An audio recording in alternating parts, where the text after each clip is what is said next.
everybody, this is Christine Bertram, and I am coming to you live from the Hive here in Fond du Lac, Wisconsin. I am joined by this kitten who apparently, well, let's see if you can see him. There he is. See? Yep, there he is. Oh, so there's Bigger Tigger. He missed me all day. I was down in Delavan with Georgine for her Christmas in July stamp camp, and then Hunky Noodles got to come through here too because he also missed me. Honey's probably off doing her own thing, but we were down, Karen Forward and Jill Betzine and Bonnie Lesperance and we went down to support Georgine today. Georgine's on my team, and she did a Christmas in July stamp camp and a buy one get one used stamp sale. And here's your Hunky sighting, you guys. There he is. Yay! Come on, buddy. Nope, there he goes. Okay, so there are two of them. So we left early this morning, about 7:45, and we got back at, I'd have to say 4:45-ish, 4:30, something like that. And it dawned on me that Kelly and I spent about a half hour on the phone this morning once I got there, and she had a lot of trouble with Switcher Studio this morning. She was not able to do the paper pumpkin class that we missed, or that she went on a few days of vacation last week, and we forgot to reschedule paper pumpkin to this week. And so she tried to do paper pumpkin today, and it just wouldn't work, and it wouldn't work. We restarted the internet over the phone. We tried to do the router. She went in, she went out, she updated everything. And I said, give it an hour, check back in at 11:30 and see if it worked. She messaged me and said it didn't work. So I got back here at 4:40-ish, and I thought, oh man, I got to get the Switcher Studio working. And I sat for about, I think I started at 10 after 5, and I worked on it until whatever time I messaged you guys. And lo and behold, what I had to do finally, the last thing I thought to do was just uninstall Switcher Studio and reinstall Switcher Studio. And that means resetting up the intro with the music and setting up the outro with the music. And in the interim, then I lost my seat, and now I got to share it with Bigger Tigger. And we got it though. I'm so excited because in my head, the last time I had a lot of issues with Switcher Studio, we had to make up some videos, and that's hard to do. We don't have time for makeup videos, you guys. We have time for the videos when they're scheduled, and then we're on to the next thing. So yay! You guys better help me do a little happy dance that we're live right now. Hi, Sherry Martin. Hi, Debbie Gast. And there is Sarah Merchant. Yay. Hello, Nancy Mole. Hi, Mary Lemke. And there's Laura Sullivan. And Nancy said to ignore the email this afternoon. Great, because I haven't seen it, you guys. I have been away. I drove there. It was a 2-hour drive there and a 2-hour drive back. I drove, and I was not in my phone. And I have been kind of removed because we did her camp and helped her out and did some talks of how she can work on her business. And so you definitely have been removed from all communications and correspondence today until like right now, you guys. Okay. Hi, Laura Sullivan. I did see some things, but I didn't have a chance to reply. Hi, Sharon Land. Hi, Sherry Ott. There's Sherry Stewart. Hi, Connie Moore. And there's Sarah Mitchell. Hi, Linda Hunt. Getting ready for a storm. Oh man, we have, if I flip this camera, you guys are going to see outside what it looks like. And you can see that the sun is shining. And that shining sun is what is coming right on to me. And in a moment, that'll be gone. Hi, Becky Rohr. Hi, Jamie Kirkpatrick. There's Marilyn Edens. Hi, Kathleen Ketterman. Hi, Linda Scott. And Mary Carls is here. Yay, beautiful day. No humidity. Yeah, it felt good. Hello, Snowy Mom. And there's France Eldridge. Hi, Lynn Beasley. Hi, Susan Ray Hendricks. Susan, your package went in the mail today. I had your pumpkin in there and your card kit from the Floral Delight. So that went off today. Yay. Well, I think it did. I had it on the front porch this morning, and it wasn't there when I got back. Hi, Deanne Dawn. Oh, there's Susan Bellamy. And I can't believe it's going to be August tomorrow already, you guys. It's July 31st. That means it's the last day of the month. It's my nephew's birthday. He turned 16 today. I did not hear he was going to go for his driver's license test. I did not hear if he got it or not. I need to check in. I need to write myself a note so that I don't forget to call and check up on him, see how he did.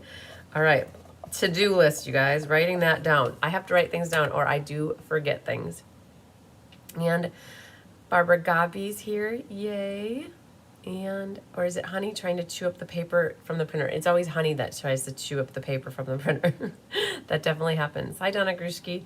I have noticed we had the air is full of this haziness, like fogginess from the Canadian wildfires that is working its way down here.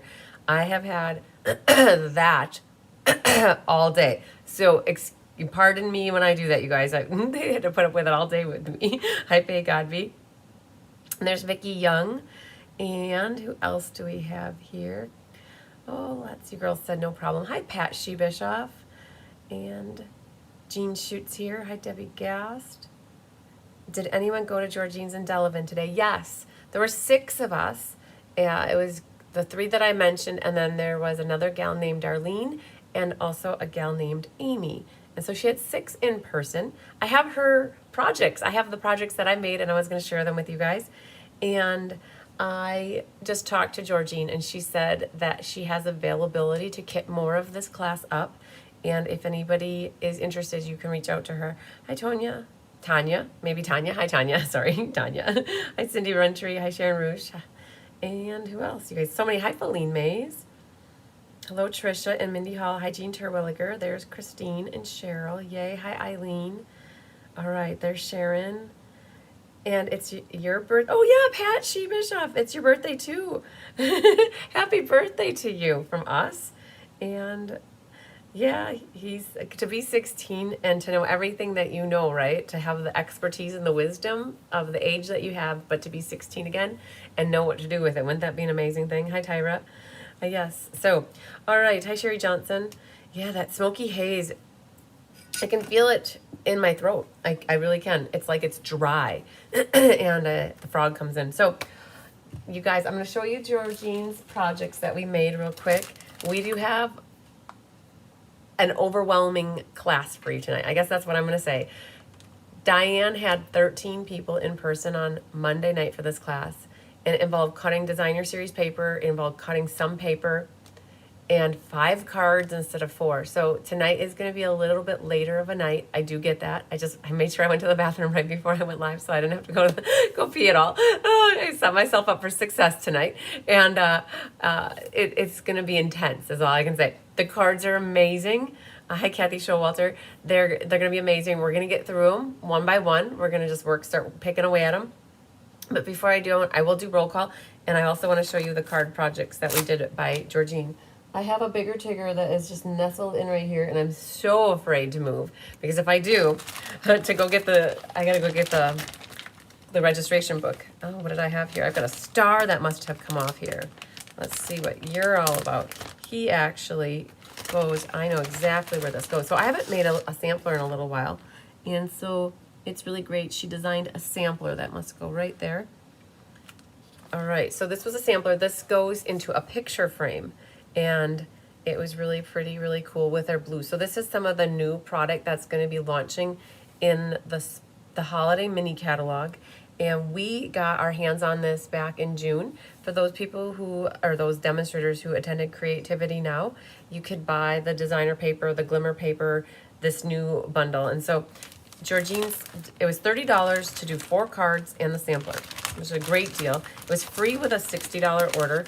And we got all these done.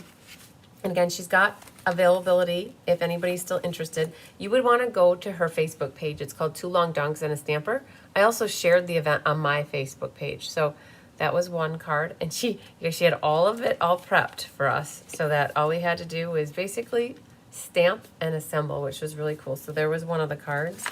And then this card had the morning doves, I guess, morning doves on it. And so that was the second card. And so some of you are already signed up for this. Hi, Jeannie Curtis. I know that like there's Doris Munson's getting it. And I know Sandy Quay Emery, you're signed up for it. And Carmen Sanders, there's a bunch of people that signed up. And I know some of you, she sent them with me. So I have them to mail out on the August 12th shipping date. So I do have a bunch of them here, but she also has the bandwidth to do more in case anybody else is seeing these. I didn't have these to show you them in person. I didn't stamp my inside on this one. I wish the stamp set would have had one of those birds in it to go with it, but it didn't. So I gotta go go through the arsenal and see what I got for stamps. But the little gems are so pretty. They're little flowers. So this is all new product that's coming out. We as demonstrators can order it in next week, Tuesday. But if you were signed up for Creativity Now, you could sign up and get it in June, which was pretty cool. So yeah, so it was $30 for the 4-card kits and then the sampler kit. She had all the die cutting done, everything embossed was ready to go. So that's really cool. So again, if you're looking for this and you don't know how to find Georgine's information, just send me a message and I will, just send me an email please, because then what I'll do is I'll forward your email to Georgine with you on copy, and that will link the two of you together. So let me go grab, I'm going to put what we're going to make tonight. So this is what we're working on tonight. I'm going to go grab my book so I can do roll call, but this is where we can start studying our homework for tonight. All right.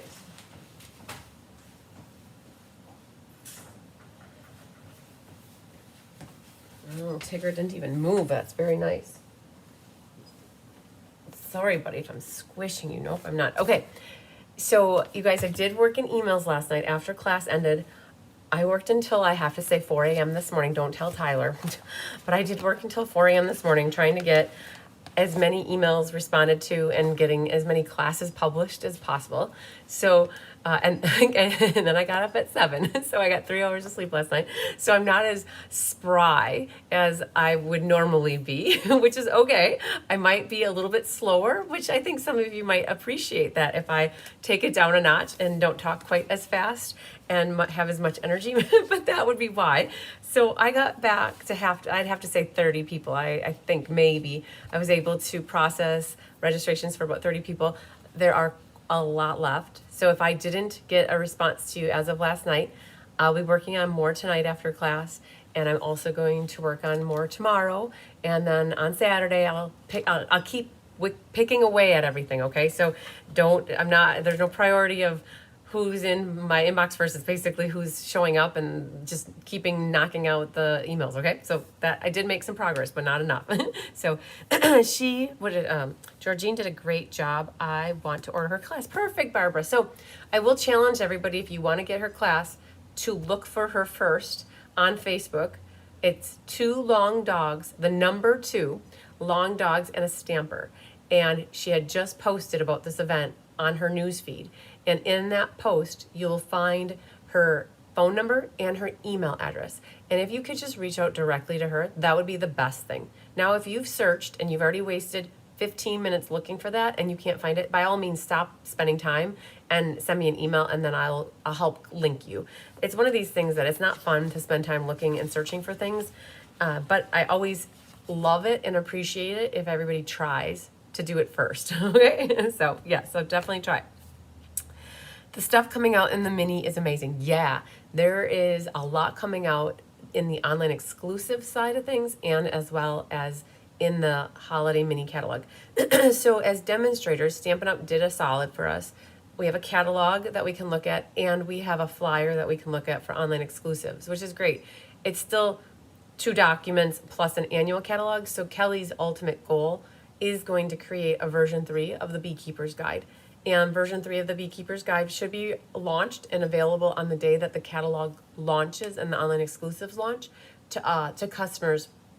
I believe it's September 1st. And so when that launches, that's when we can share the new version 3 of the Beekeeper's Guide with everybody. So we'll still have a one-stop shop for being able to peruse and shop, which is very helpful. Hi, Margaret Berry. Okay, so I'm going to do roll call, you guys. This is probably one of our biggest ink, paper, scissors that we've done, I'd have to say, since last April when we did the hydrangea ink, paper, scissors. I think we did 120 for the hydrangea.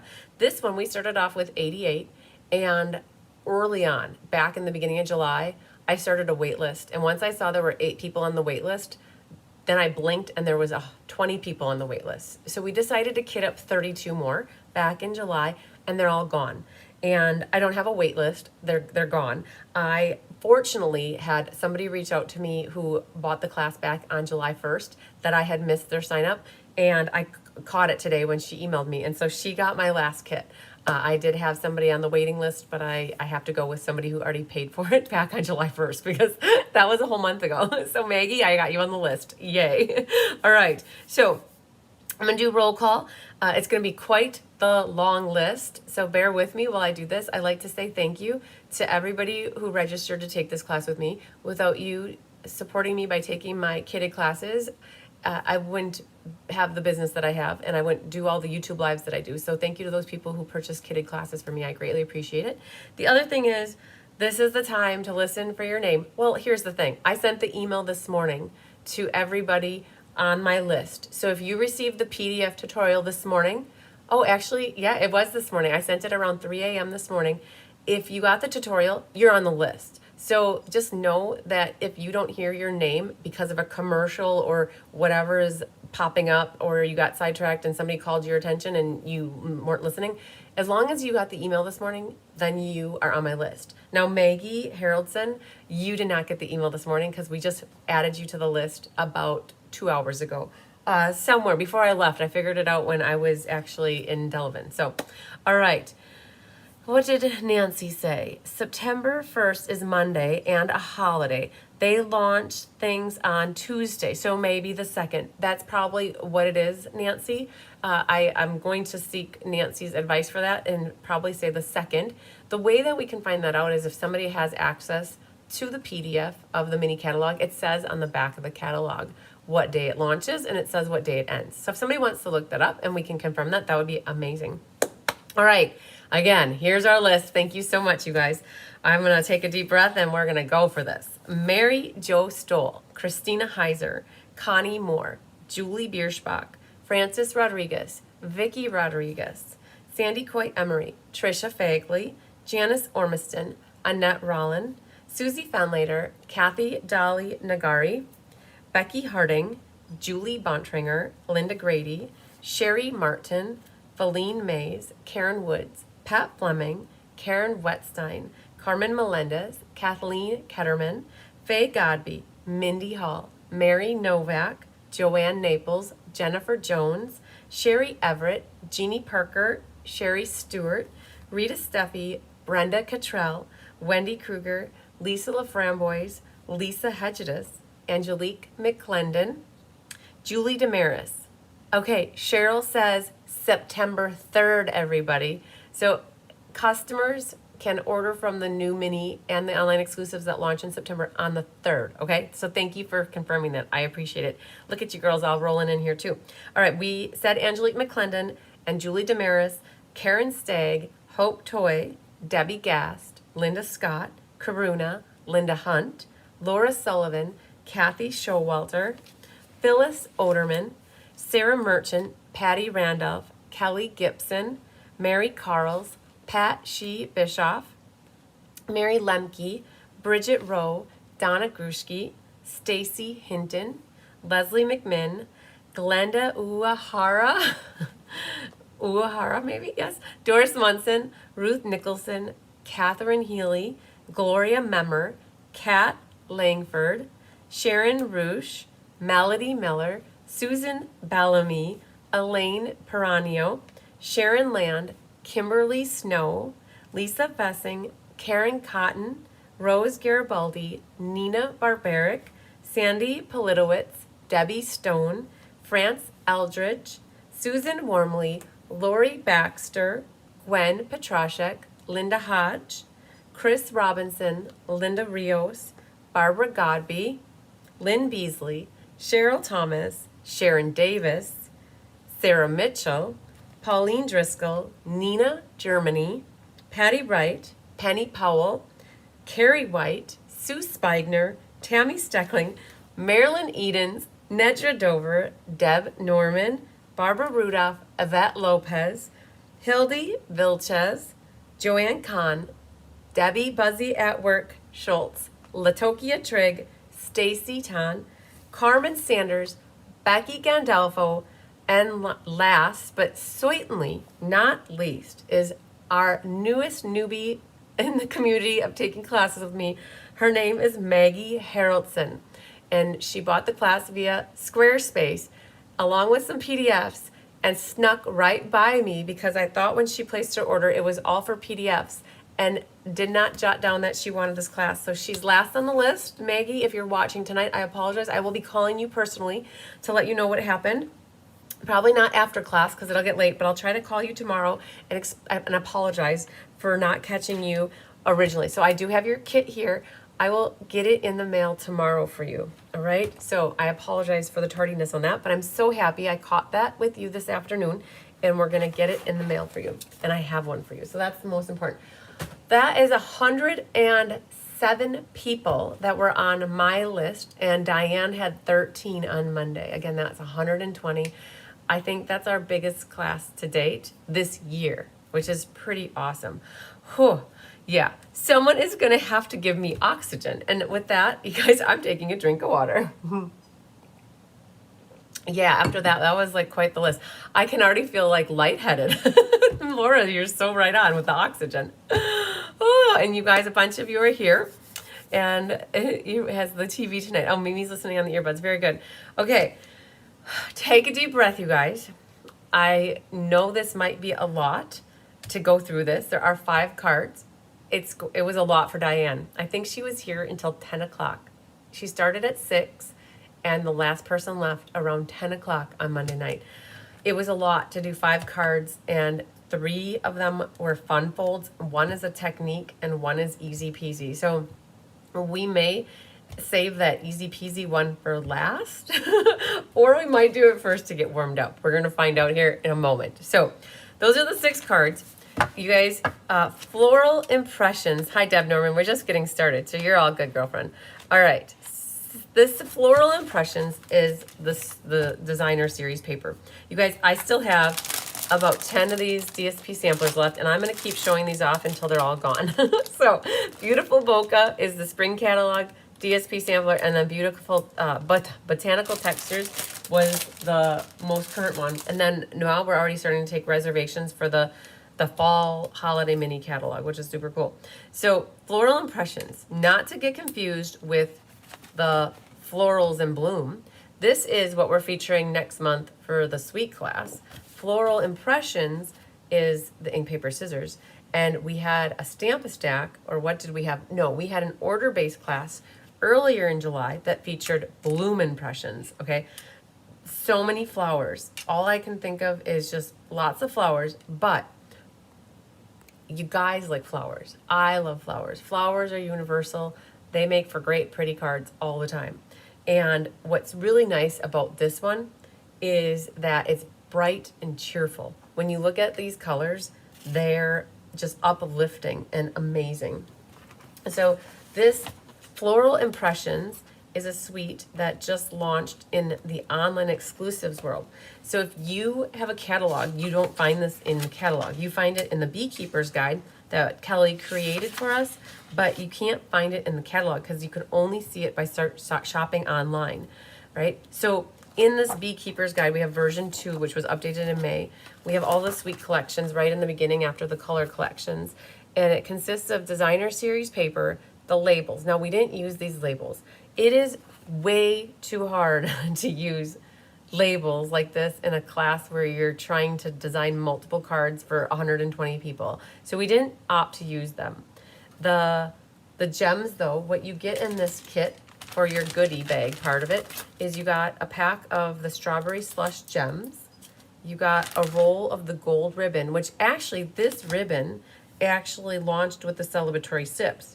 But we used a different ribbon. We used the Strawberry Slush ribbon with that one last month. So you got a roll of the gold ribbon, and then you have in here also the quarter pack of designer series paper. Now, it's on me. I flipped everybody's sheets around so that your top 2 sheets should look like this. And you may think that they're not matching, but when you flip them over, you can see that they are the same designer paper. This is the one that it's a rainbow. So it must go like this. So it's Taste the Rainbow Skittles, right? So it goes red to the purples.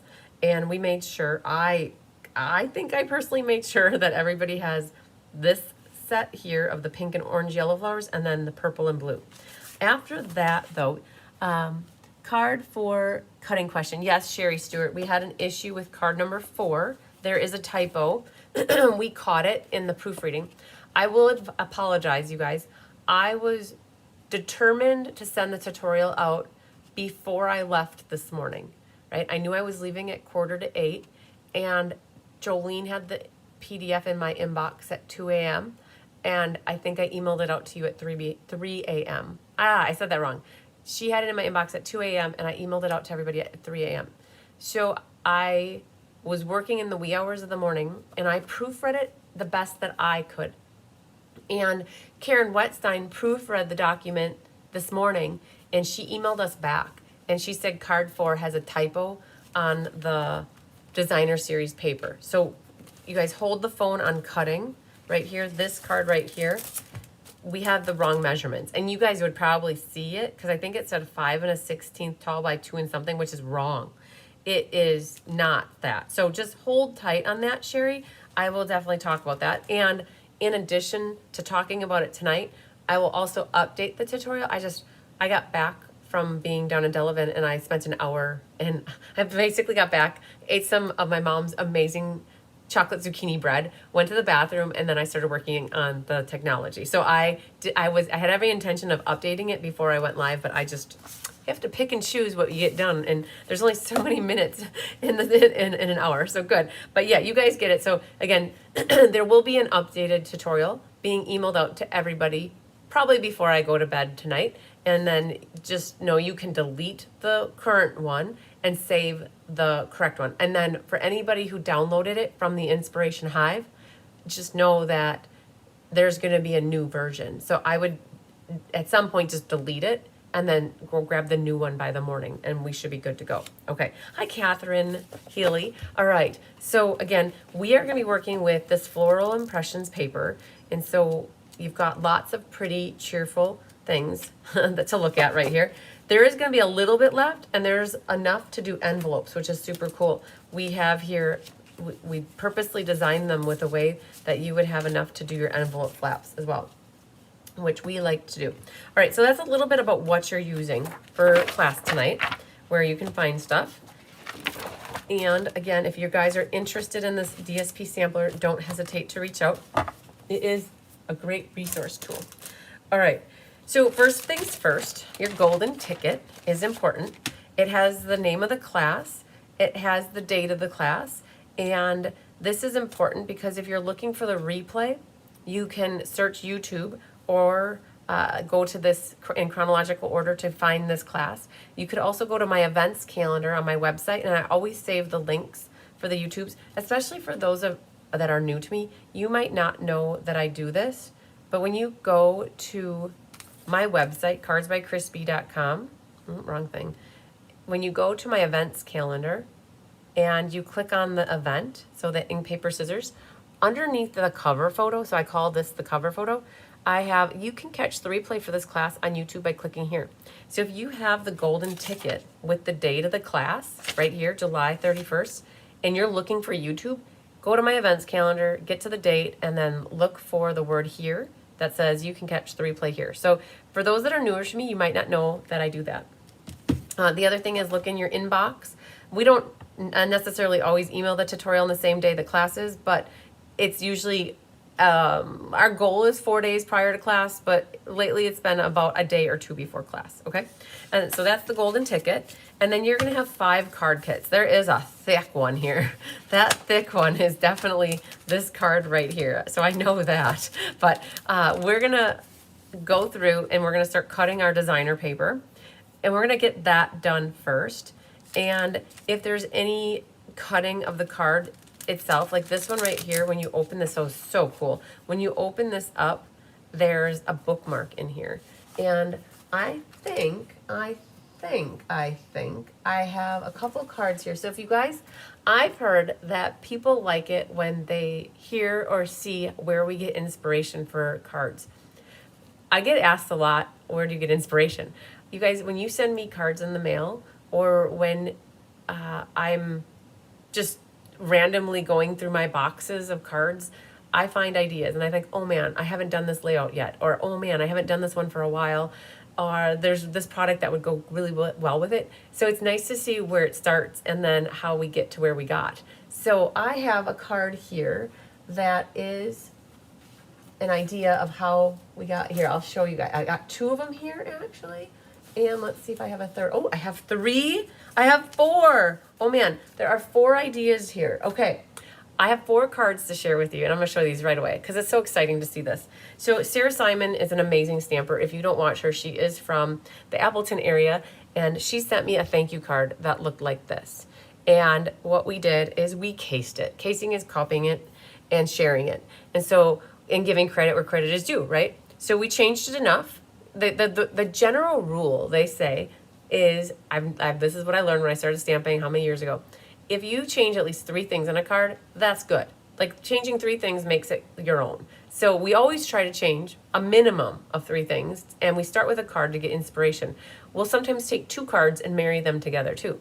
Well, with Sarah Simon's card, there wasn't much that needed to be changing, and what's really awesome is just the ripping technique. I hadn't done that for a very long time. So this was Sarah's card, and then this is the card we came up with. So in a nutshell, what's the same is the ripping. We used a different designer paper, a whole different color palette. We added more leaves, we added more flowers, we put ribbon on it, and we added gems that were different. So the same thing is basically the ripping, and then the thanks is what's the same. But that's Sarah Simon's cards, you guys. She's a phenomenal stamper, and she sent me a thank you card. This one is from Irene Coots. She sent me this.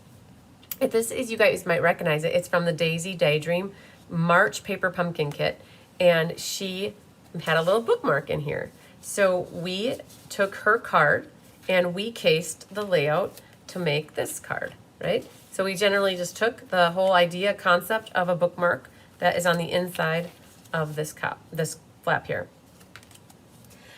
You would love to see how you do a Christmas sampler class. Okay. This one, Pat Shea Bischoff, if you're watching, I have this marked that this was yours. So Pat sent us this, and it has a book binding on the side, and it's a gatefold. And so this is the card layout that we cased to do this card right here, right? And we added a little Velcro dot to it, and opens up just like that. So we cased the layout for this one, which was super cool. All right, so that was Pat's. And if I'm not mistaken, Pat, you also sent this one to me at Crafty Aunt Patty. I think this is Pat Shea Bischoff. So when you open this up, we looked at it. So yes, it's from Pat. So, and Pat, if this one isn't yours, you're gonna have to let me know, because then it's somebody else's. But I could have sworn that was yours too. But this was the layout that we cased, right? So it's the coffee, like latte. And what we did is we came up with this one. Little leaf kind of took a digger there. And so we've added a little Velcro dot, right? So we cased the layout, but used all different types of products. So it's fun and exciting to get different types of folds in, because it lets you do different fun things for class. So thank you to these people for their inspiration and ideas that they shared with us. It makes crafting and designing so much more fun.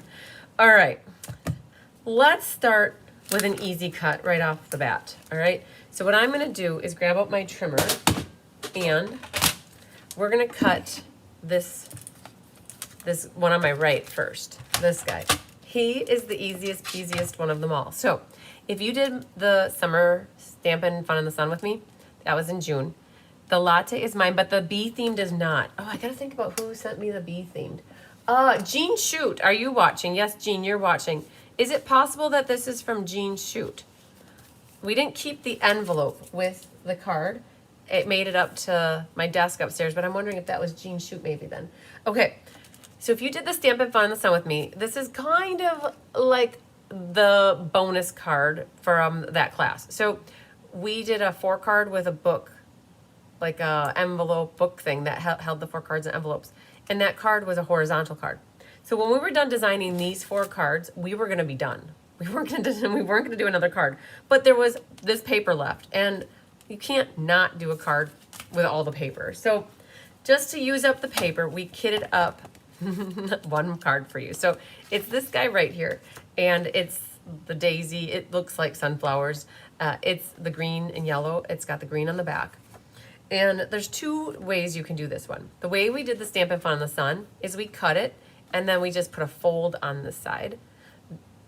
We cut it the right length, and then we scored it and rolled over an inch.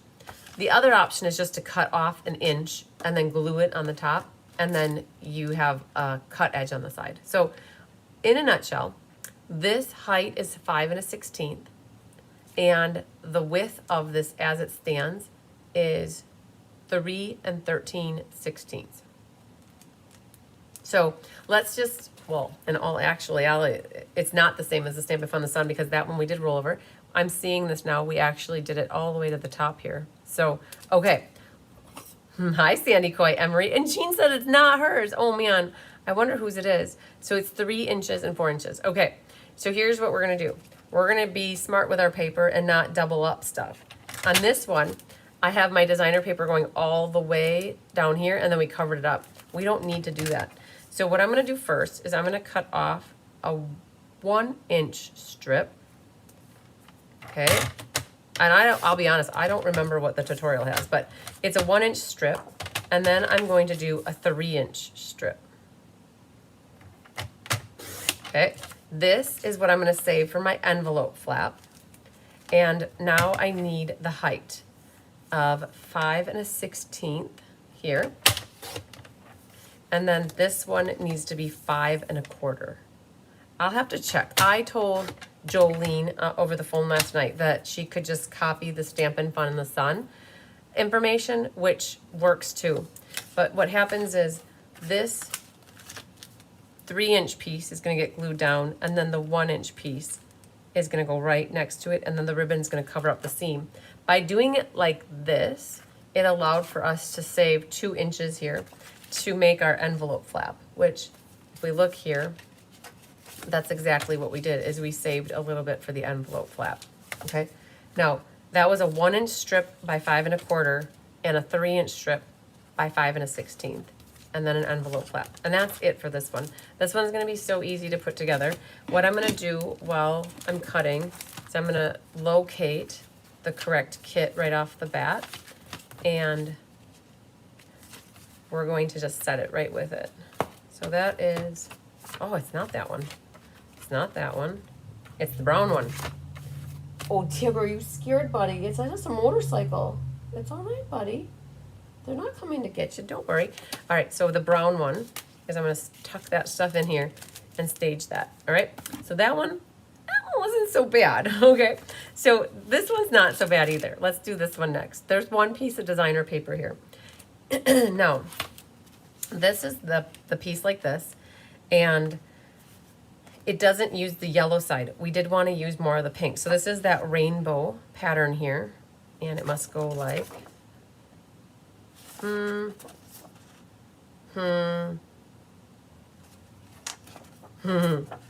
don't know. This is the continuation, but ultimately you want this section right here, okay? And the height that we did on this one is, it's 4 1/2, and it could be by 4. And when Karen was doing her proofreading, I don't know if you're watching, Karen, but when Karen was doing her proofreading, we did put 3 15/16 instead of 4. You could put 4, but we put 3 15/16 so it doesn't stick out accidentally over on the sides here. Okay, so we're gonna do, the total height is 4 1/2, and then it's like between 3 15/16 and 4.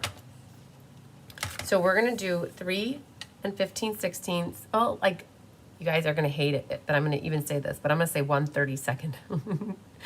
I'm gonna cut it 2 hairs less 4 inches, right? And we want this section here, right, on my left. So I'm 2 hairs less 4. This can be used for your envelope flap. And then the height on it is 4 1/2. So let's go to the 4 1/2 here. And you could save this and use it for your inside. You could put it along the bottom if you want, or save it as a scrap for something later in life. And this piece then is what goes right here. Now by cutting it a hair less 4, it's just gonna give you that little bit of wiggle room when you glue it down, right? You could cut it at 4, but I think you're gonna be happy having it a little less than 4. Lada's always love the pretty hand jewelry. Oh, yeah, you guys don't get, I don't wear jewelry a lot. I already took the bracelets off because they were dangly and making noise. But this was my grandma Haas, my mom's mom, I went shopping with her at Kohl's probably in the year 1995. My grandma Haas would take me shopping every now and then, and I had saved up money from working. And she took me to the Kohl's jewelry department, and I picked out this watch. And so I always remember it. It doesn't work, you guys. The battery has been dead on this clock probably since the early 2000s. And I don't generally ever wear a watch, but I've been wearing this watch more because it like keeps reminders of my grandma. So, all right. So this is your envelope flap, and then that's the back piece. Now this is the one that's going to be the pretty in pink base. So we're going to grab this one right here. We'll set this in here and set that off to the side. Now that wasn't so bad either, right? I hope that that one you guys can handle that okay. So let's do this one. This one has 3 pieces. Hi. Oh, there he goes, you guys. He's leaving us, and now I get my chair back. Yay. Okay. I was sitting on the edge of the seat here. All right. The things we do for our kittens. So we have here 2 pieces that are the same size. Now this is number 4 in your PDF tutorial. Oh, you guys, and this piece of jewelry is from Tyler. So, so I got lots of keepsakes on today. So this one is the one that was wrong in the tutorial. This is officially card number 4 in the tutorial. We had this accidentally written as 5 1/16 tall by 2 1/2, which is not right. Forget I even said that. Don't even put it, don't commit it to memory. Just forget it. It is actually 4, it's actually, let's see here, it was 3, one moment please. It was 3 7/8 by 1 3/4 is what it is. So, and I can confirm that because we have our little recipe guide in here. I did not proofread that very carefully last night for you guys. So what we're gonna do is we're gonna grab 2 of those slips out. So let's grab the paper here and find the right paper. This is the one right here that we're gonna need, right? It's the 2 columns here, and then this back side is this last column. So we had said 3 7/8 tall, right? You wanna make sure your flowers are going the right way. So hello, Margaret, your paper going like this, but you need it 3 7/8 tall over here, so you're gonna flip it like this, and we're gonna do 3 7/8. Right, so let's go to just before the 4. You're going to do 3 7/8 tall. This, you guys, is what you can save for your envelope flap. So another one where you got your envelope flap. And now what we've got, we want to make sure we keep a continuous pattern. The back side doesn't matter. So what I'm going to do first is 1 3/4, and then another 1 3/4. Right? Right, like that. So those will be for your outside. Again, for those that got the tutorial already, it's in there wrong. This is what's wrong. Then what we can do is flip this over, and the height is correct, right? It's already 3 7/8, but what we need is 7/8. So go right to the 7/8 mark. And then this is extra. Ooh, I didn't push down very hard. One moment, please. If that happens, just grab your scissors and fix-a-roo it. All right, so that's that piece right here. I'm gonna put this in the scrap yard over here, and I'm gonna keep my left one on the top and my bottom one on the right, and this. This is my envelope flap, and so I'm gonna set that with the other green card right here. All right, very good, very good. That is 3. Now, the other 2 aren't hard.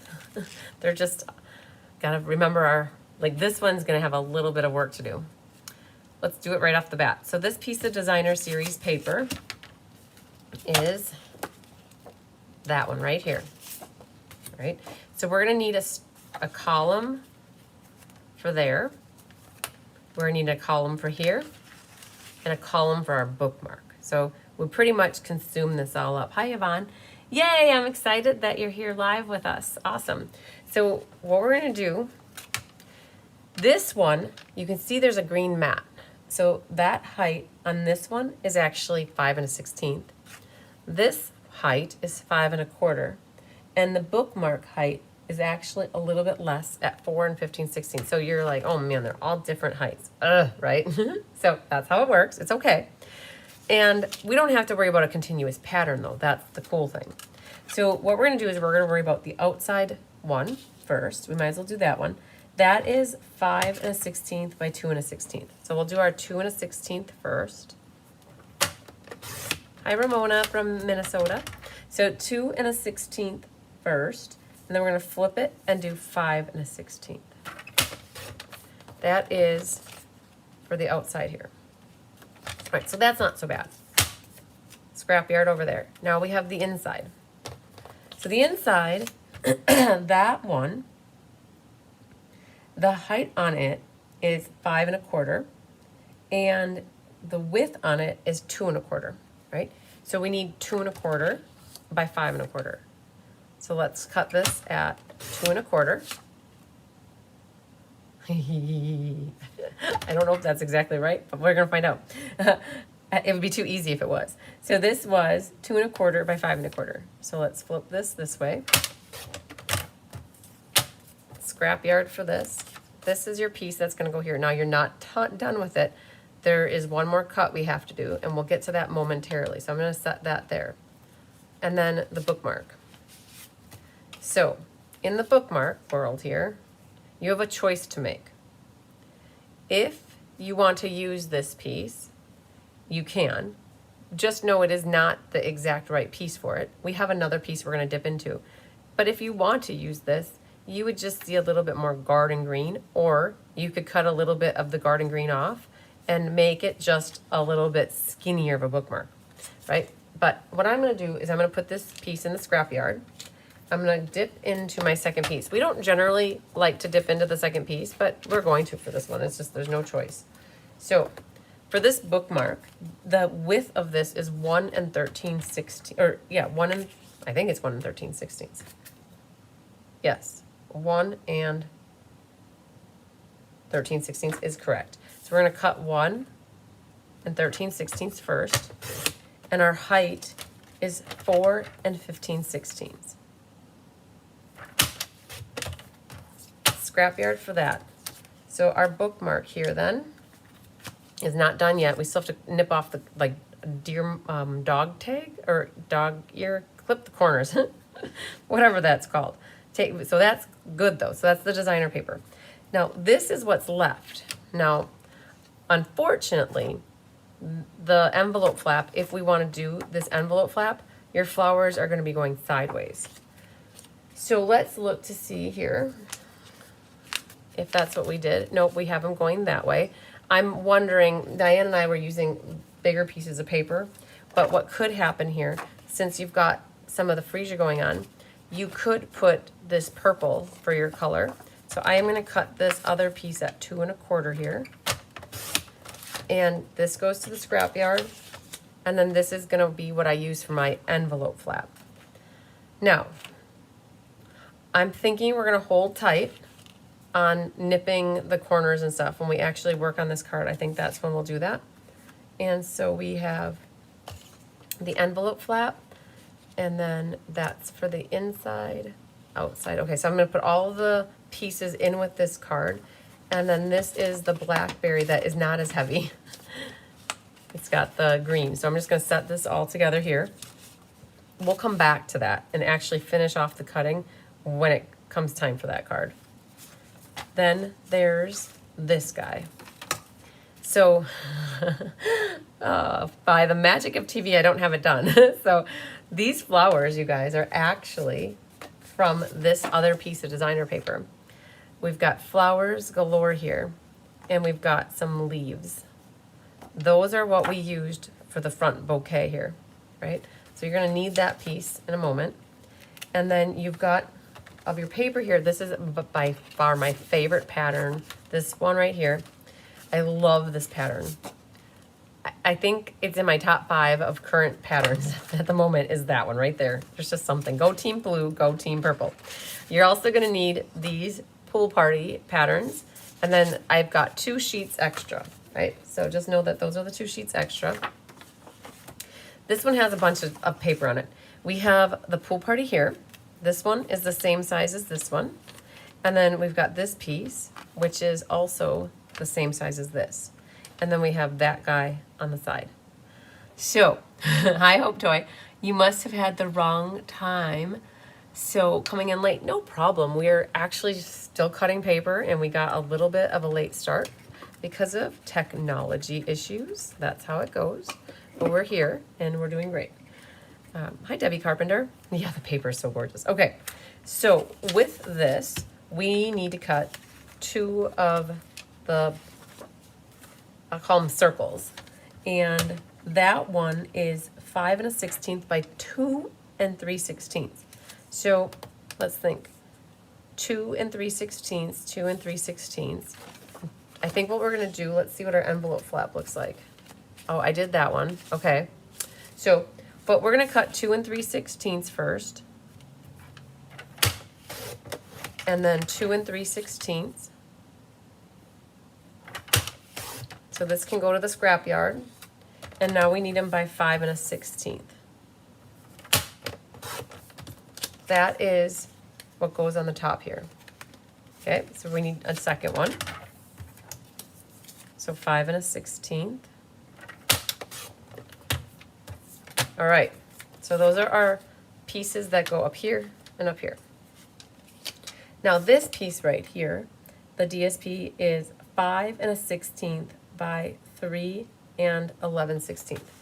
So the 5 1/16 is, oh, that's perfect. I'm just gonna double check just to make sure, and it is 3 3/4, and hang on, 3 and, it's actually 3 3/4. Let me look. Just want to make sure, double check. This one right here is a 1 by 4, and the 5 1/16 by 3 11/16. It's 3 11/16, I think. Yep, 3 11/16. Okay, so what's going to happen though is you can't get both of those out of this piece. So what we're going to do is we're going to cut the 3 11/16 first. So it's, I look at my numbers like a clock. It's really funny. So I get 3, so I think 3 o'clock. And then this is 1/4 that's 3:30, that's 3:15, and that's 4 o'clock, okay? Don't ask me why I think of it like a clock. But if it's like 1/4, it's the 3/4, right? So it's like 2 tick marks before the 1/4, right? So so if I'm gonna do, so, and I know not everybody's good at math with the numbers, but 3/4 is 12. And if we're at 11, we're 1 tick mark before the 12. So what I wanted was 3 11/16. So we're at 3 11/16. This is what can be used for your envelope flap. And then we need 5 1/16 now. So that's 1 tick mark past the 5, right? This is what can get used. It's not necessarily the exact correct height, but it could work right there and it wouldn't be a problem, right? So that's 1, but we need a second, right? So this is what's fitting right here. So we need to do that again. So we have 1 tick mark before the 3/4, which is the 11, scrapyard, and then now we need a 5 1/16. So it's 1 mark past the 5. So now you have to ask yourself, do you like these little strips, or would you rather have them be a little bit longer? If you want them a little bit longer, you still have this piece left. And you could, in essence, cut it at 4. You already saved one for your envelope. So what you could do is cut it at 4, scrapyard, and then we did it probably at 3/4. You could do a little past 3/4. There is a fly. Shoo fly, don't bother me. Shoo fly, don't bother me. Go away and don't come back again. All right, there you go. There's my song for you guys. All right, now we're not officially done with the trimmer, but I'm going to set it off to the side for now. And I think we're going to start with this card. Oh, are we going to start with this card? Oh my goodness, maybe we're not. Oh, the flowers. Oh, the flowers. Hot mess of flowers. I think we'll save this one for later. Okay, let's put this all away. We'll come back to that in a moment in time. All right, that one's, we're gonna get warmed up. Let's get a card under our belt and let it not be the last 2 that we just worked on. How about that? Let's work on this one. All right, let's see what we got. They are such pretty cards. Thanks, Feline. We had so much fun making these. You guys love them. So, all right, so you've got your designer papers here. The stamp sets that we pulled in, I have a note on here. I'm not quite sure why, but I got the note. We'll see what's going on. The stamp sets that we pulled in for this class, beautiful motifs. Lots of these little words are awesome. I appreciate you so very much. Thanks so very much. And we pulled in some flowers. And then on the sunflowery looking card, we pulled in friends are flowers in the garden of life. So on this one, the just a note, or just for men, just a note fits good. And then on the inside, we've got that little flower, and that will be that inside, and then these two right here. So we'll stamp those in a bit. But let's see what we got. So when you open up your kit, you gotta be careful because both ends here are open, and we've got a double book. Okay, a gatefold with a book binding. So this is for your inside. We've got the double matting whenever it comes for ink, paper, scissors. Hello, Bridget Rowe. Hello, Jessica. Catching live, yay! Ink, paper, scissors is my favorite too. You will have a Velcro dot in here, right? We added a little Velcro dot so that you can put it on the back of your circle here, so don't lose that. And then you've got 3 little circles. Now, disclaimer, these little circles are 3/8 of an inch in diameter. Stampin' Up! Does not make a 3/8 inch punch. I went to the Amazonian and I purchased a 3/8 inch hole punch so that my die cutters would not go bonkers and crazy die cutting 120 times 3 is 360. They would not like me if I made them die cut 360 circles like that. So I did get a punch and they punched them. This is the piece that goes on here. Left was the top and then the bottom was the right. So these pieces will go together. And then in your kit, you should have amazing flowers and foliage leaves. This little strip for your sentiment. And we've got 4 leaves here. And we've got a petunia, a fresh freesia, and a pretty and pink flower, along with a spotlight in nature, and then a stylish shape. Now I got this one. I know why I got this one. I think what happened when the tape came off is it ripped the paper a little bit. And I was okay with that because I know that when I put my white circle over the top, it's gonna cover it up. So I'm good to go with that, with what's happening there. And you are gonna want to poke out any of these little holes. I've been learning that they are hating the spotlight and nature dies. Oh, and the floral charm stamp stack did not make them like them anymore. They're beautiful dies, you guys. Don't get me wrong, these dies are amazing, but not when you have to cut hundreds of these and they leave these little white pieces all over the plates, and then they have to clean their plates absolutely every single time. Otherwise it leaves these little white divots, or these little divots into their labels. Not cool. When I was prepping, I ended up assembling this card just to make sure it was cut right. Good. Well, hopefully you got your designer series paper cut right. It was not correct per the instructions. All right, so we're gonna burnish this and burnish this one. And then what happens is this is going to fold back, right? So this is our book binding part that needs to get glued. So we could do some gluing. All right, let's see what we can all glue. I'm gonna glue this, that. We're gonna glue that strip. We're gonna glue these dudes. Our envelope-y flap. This is not the most I've ever glued in live with you guys. I've done more. All right, ready for it? We're gonna do this guy, our binding. Designer paper, circle-y, and our background mat, and that doesn't go quite all the way to the end, but it's close. There, all right, let's see what kind of trouble we can get into here. So this one goes shut.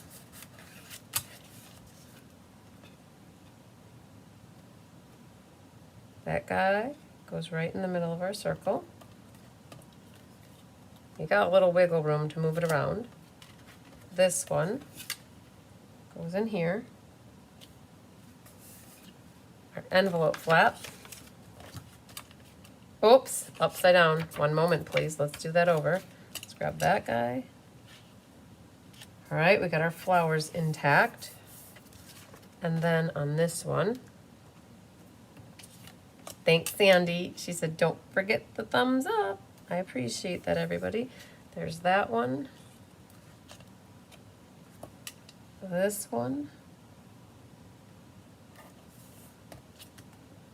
And then our last one. And we're still good. It's still tacky, so you see how many things I was able to glue and only opened that glue bottle one time. All right, so doing so good so far.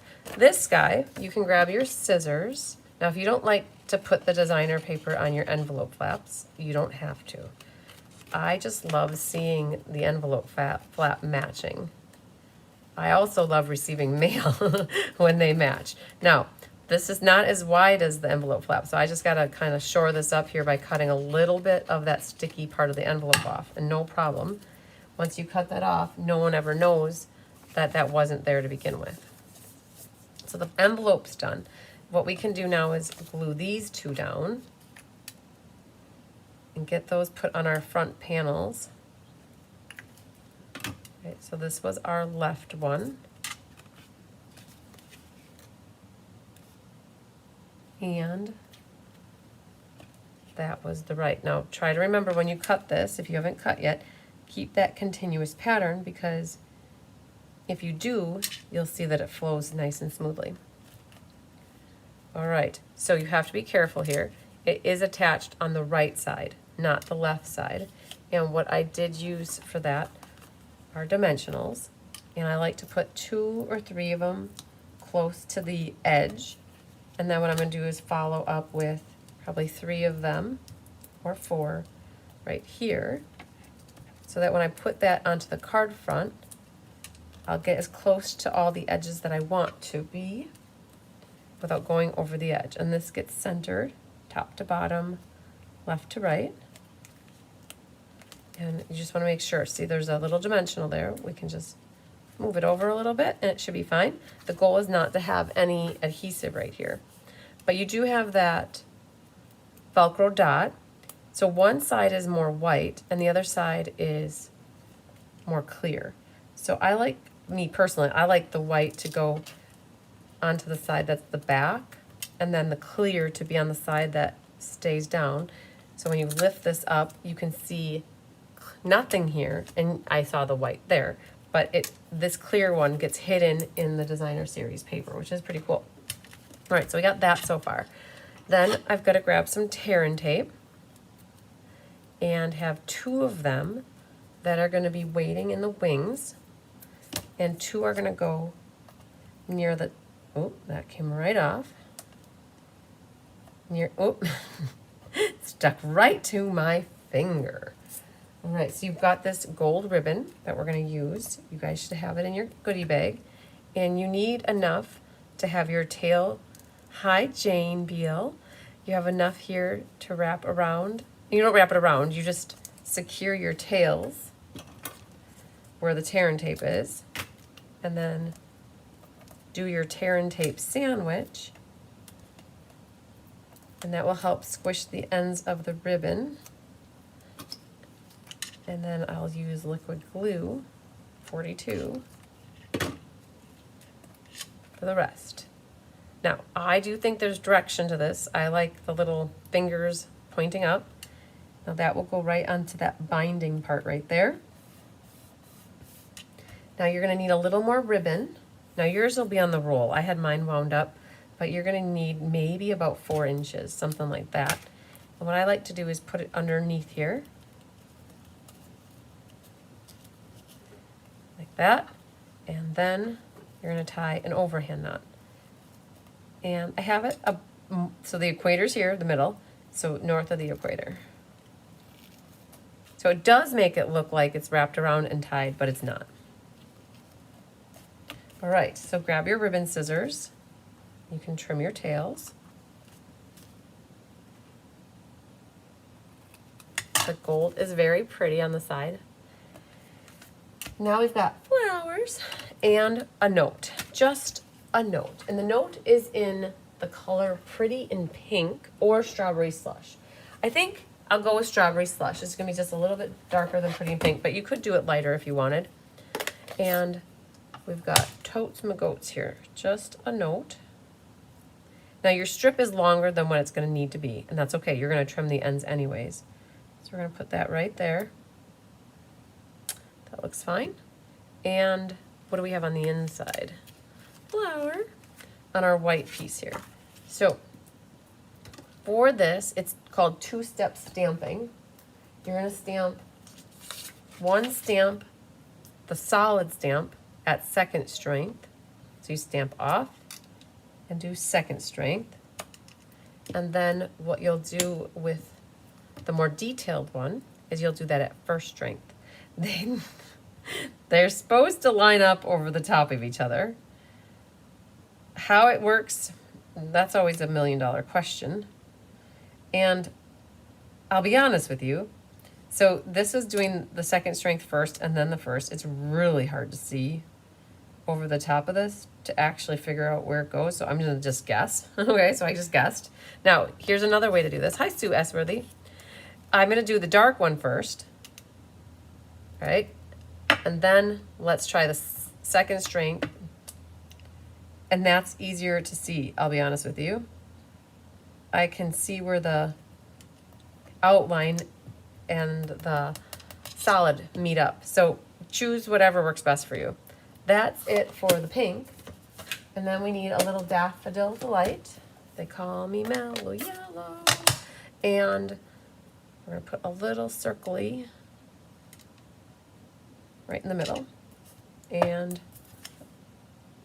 which side? This side looks better, so we're gonna go with that one. And then this can get glued on the inside. Now, if you were gonna stamp a sentiment on, now is your time. Well, before you put glue on it is your time, all right? And this pulls up, that goes in. So with our ink, paper, scissors, we always do those double mats. All right, so there's that and that. All right, now how do you do your flowers? So you've got 3 flowers, and what you can do is put a dimensional in the middle of those. And for this guy, we're gonna put 4 and 5 for good measure. All right, so for now, I'm only gonna pick off that middle one. And I'm gonna kind of get an eyeball. There's 4 of them lined up like that. And those are, looks like those 4 right here. Got those kind of at an angle. Now I didn't pick off everything. I only picked off the middle one, right? This too, I'm only gonna pick off these guys. And I like to put this one in place, like that. And then we'll stick this guy in place, goes like that. All right, just to eyeball. This one we need to trim. If you banner your ends however you like to do them. On this one I like to do it at an angle like that and an angle like that. You could do a real banner. You could leave it square, 90-degree angles, however you want.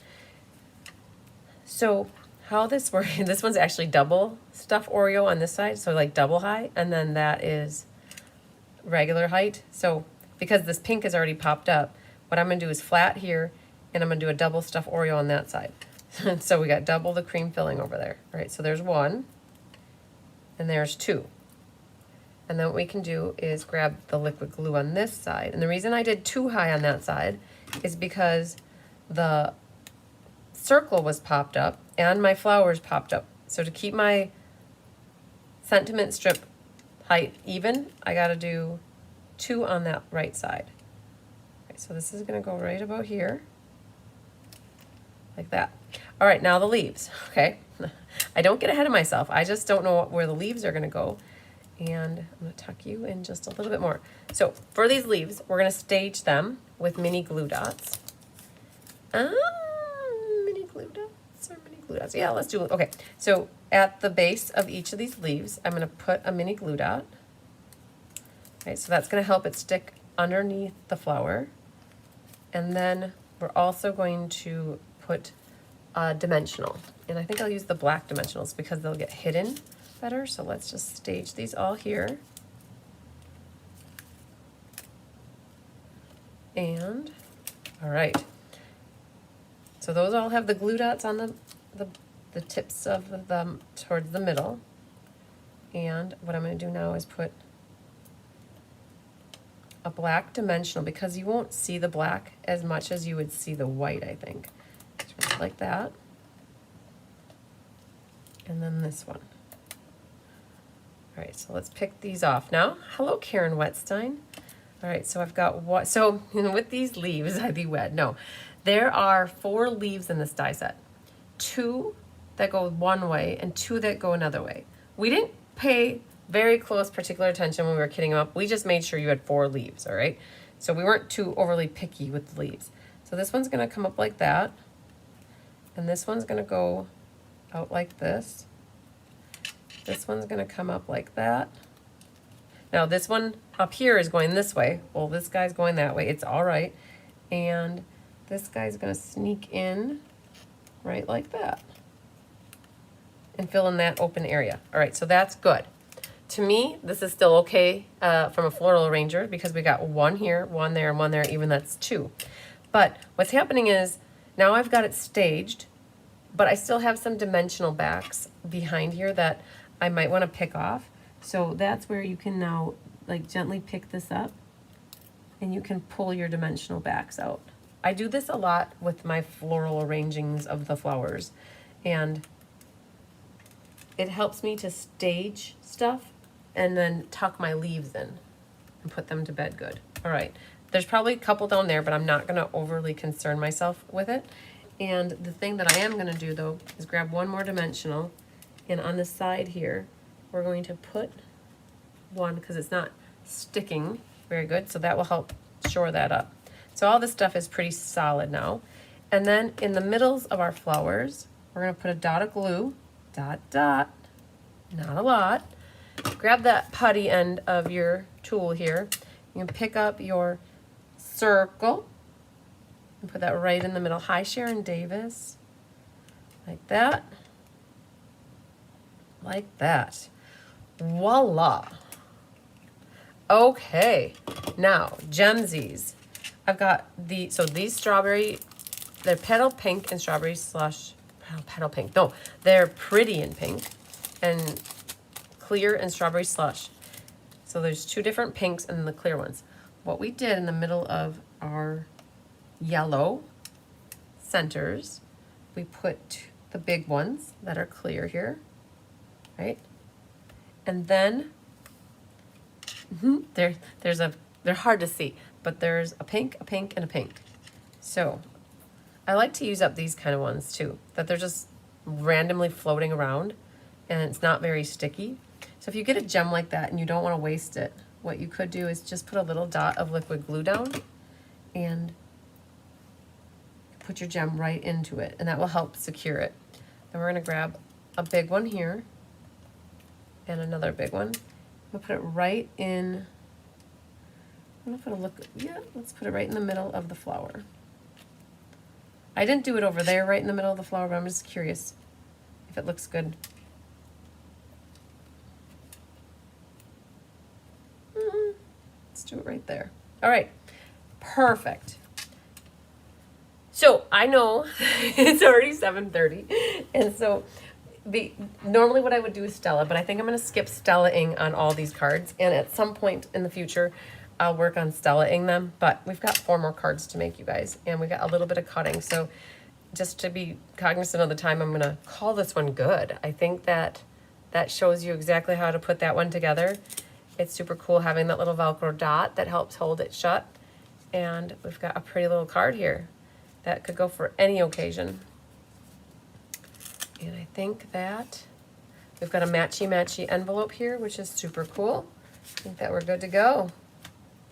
Very nice, very nice. All righty, 1 in the books. All right, let's put you off to the side, and we'll put you off to the side. Leave the gemsies here. All right, we're gonna start. We're not gonna go for the hardest one. We're not gonna go for the easiest one. We're gonna go for the next one. How's that sound? This guy right here. All right, so this one can go back into a cellophane really quick. Thanks, Yvonne. All right, now this is the technique one, and it's not hard per se. It just is, again, going to be a little tedious. The one thing that I don't know, I think we captured it, but maybe we didn't. There's actually some white ink on these flowers. So let me just see here. Nope, that's the black pad. So right here I've got a white pad. We're going to need that. And we're also going to need a dauber. So the flowers are frosted. All right. To give them just a little bit of a luminescence. So let's see what we got here. Grab everything from your kit. Fold that back. We're going to glue that. So this is another one where the strip that we have isn't quite as wide as the envelope flap, but that's okay. We can make it work because I'm going to glue that right there. We're going to just cut it off. All right, so we're going to let that marinate and come back to that in a moment. All right, so you have a piece of Pretty in Pink and Strawberry Slush. Your white matte with the Strawberry Slush for the inside. Now this one, we asked the die cutters to cut. So we didn't want to have two cards where they were having to die cut, but for this one, they die cut these little circles, and it's two different dies. One cuts the circle and one makes the little divots, all right? Lots of work, you guys. You're always heavy-handed with the white ink. So you and Jill Butzine are both heavy-handed. Jill Butzine is the heaviest hand I know. she definitely does a lot with the blending, and it's learning how to be softer and knowing that you can add ink, but you can't really take it away. All right, now on this one, we have 4 leaves. When we created a template for Tammy and her mom for die cutting, we ended up with an extra leaf. So you guys, there's, oh man, this one has 6. These were stuck together. So you shouldn't have 6. You shouldn't necessarily have 5. You should have 4. 1, 2, 3, 4. Anything over 4 is gravy train, all right? So if you have 4, that's what you're technically supposed to have. But apparently I have 6, okay? And then you have 2 little strawberry slush flowers, 1 bigger strawberry slush flower. These are your pieces here that get ripped and go top and bottom. Now that is going to take a little bit of confidence, I would have to say, maybe confidence. And if you're not certain of it, you might practice first on scratch paper.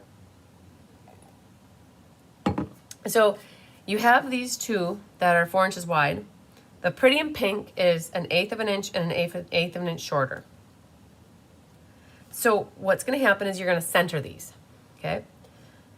You've got your 1/8 inch margin on the top and the bottom, and this is really going to be held on the side like this, so it becomes left and right.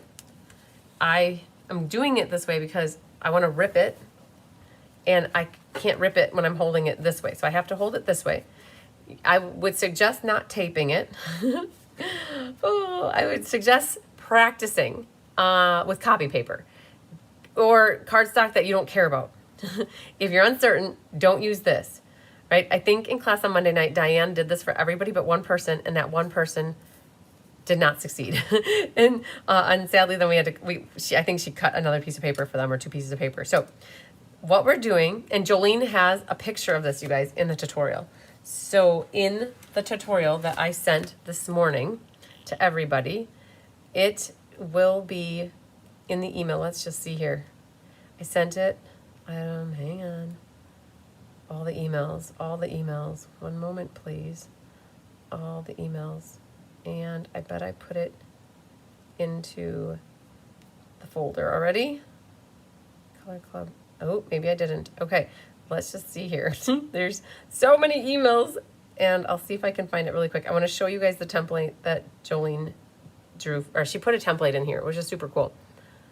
Let's see if this opens up so you can kind of see. She does a great job with templates, right? So the blue piece is your Pretty in Pink, and there's a little yellow border is your Strawberry Slush, and she just drew a diagonally line. So what we're going to be doing is we're going to be ripping it with our hands, starting over here and working our way to this side, okay? That's what that template is about right there. So holding this in your hands, I want to hold your hand. All right, you're going to start over here. You want to hold them together and you want to rip this way and you want to end right about there. All right, so are you guys ready for it? Here we go. Don't shut your eyes for this. And you're ripping two pieces at once, so it's going to be a little hard to get it started. And I rip with my right hand pulling forward, right? Using my thumbs, and I want to get this back lined up, right? And I want to make sure I end here, so I got to start tapering it over. All right. You'll not know exactly what you did until now. What happens is you're going to move this up, and you think you need to keep it level here. You don't. You can pull this back up. What's awesome is it kept the rip here consistent. And then on this one, you're going to pull the pink down like that. And what's cool is as long as you're holding them somewhat together, you're going to end up with the same rip line. All right. So what needs to happen is this piece right here. Okay. So we cut this at let's say 2 hairs less 4 inches. And I did that because you're not ever going to notice that. And it might be that this piece isn't exactly 4 inches. What you need to do is do a dry fitting here and make sure that it's good. We cut it it's in the tutorial we wrote 15/16, but you could actually be at 1/32, which is 2 hairs, I guess. But we did that so that when you glue this down, because I think the best thing is going to be to glue this centered left to right, top to bottom, and then we're going to stage these guys where they need to go. All right. So I sometimes notice that when I fold it, there's a flap on one side and not the other. Sometimes what I'll do is I'll try to fix it. And otherwise, what I'm going to do is I'm just going to flip it over so that you don't see it on the top. You'd see it on the back, but nobody's going to look on the back. And I don't remember if I burnished this yet or not. So we're going to go ahead and burnish that again. We already did it. So let's glue the designer paper. Yeah, it is a cool technique. If you guys haven't done this, I definitely recommend practicing.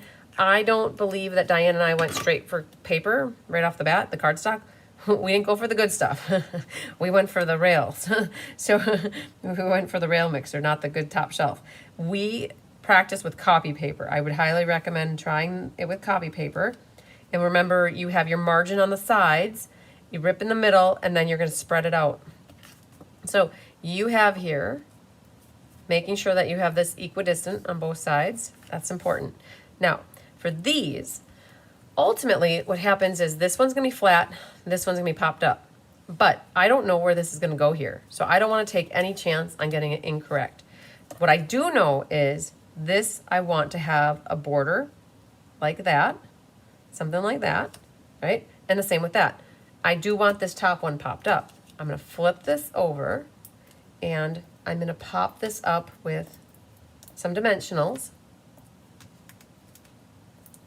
And then we're going to adhere this to our petal pink. I keep saying petal pink, you guys. That is the lack of sleep talking. This card is Pretty in Pink and Strawberry Slush. So just ignore me if I say petal pink a 4th time. All right, so this is important here. You want to make sure this side and this side are aligned and that you have about the same margin. So that's aligned there. And all right, so I have about the same amount here being exposed, and I'm flush on this side, flush on this side. If for any reason you're off a hair, it wouldn't be the worst thing to just take your scissors and that micro hair right there. And ultimately what's going to happen is this is going to go right there. Right, so we'll finish this one though, and then we'll worry about that. So I'm going to flip this over and stage the back. Thanks, Cindy. We're going to stage this with more dimensionals.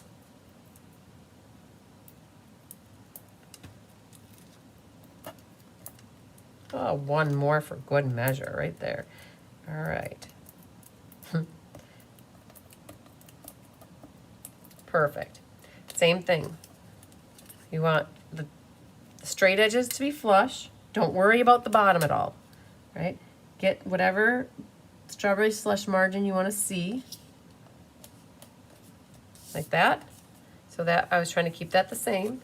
And then if I have any little bit here, just trim it. Then what we're gonna do is, okay, so this is my top and this is my bottom. We're gonna do some liquid glue there and put that flat. Oops, there, whatever. Glue can go off the edge, I guess. So this one was the bottom one, and don't worry that there's a little gap there. That's all right, no one's gonna ever see that.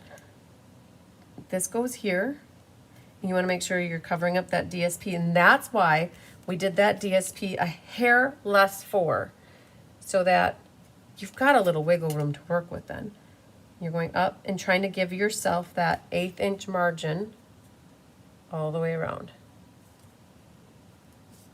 Okay, so again, you've got no DSP poking out over here or on that side, which is good. And that it, oh, you guys, I forgot to stamp. Ha ha! Well, you'll have that on those bigger jobs. So let's just see here. I'm leaving that like it is. It's okay. We can make this work. It just, don't forget we want to stamp. All right, I can stamp now. That's in the right spot. We need early espresso and thanks so very much. All right, we got this, no worries. So thanks so very much are from Impressions of Bloom. You get one shot at this, all right? So give it your best shot and just do it really good. Practice with the stamps if you need to. I am going to do the So Very Much first. I have a little curve to this, so I'm gonna smooth it out. So Very Much tucks down here at the bottom. Right there. Okay. And then thanks. No, thank you. Thank you. I'm going to center that right above the So Very Much. Right there. All right. Nice. I did it.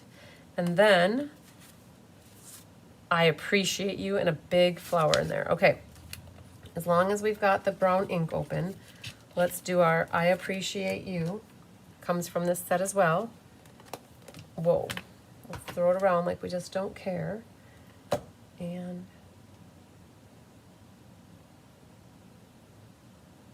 that guy, Inky Dinky Doo, right there. All right, brown is done. Let's retire brown for right now. We'll come back to it later. And let's get this back together. So now, what do I do to fix this hot mess, right? I'm going to put the dimensionals back where they were originally. Now those kept their stickiness, but the other ones did not. So I don't feel like putting necessarily new ones on.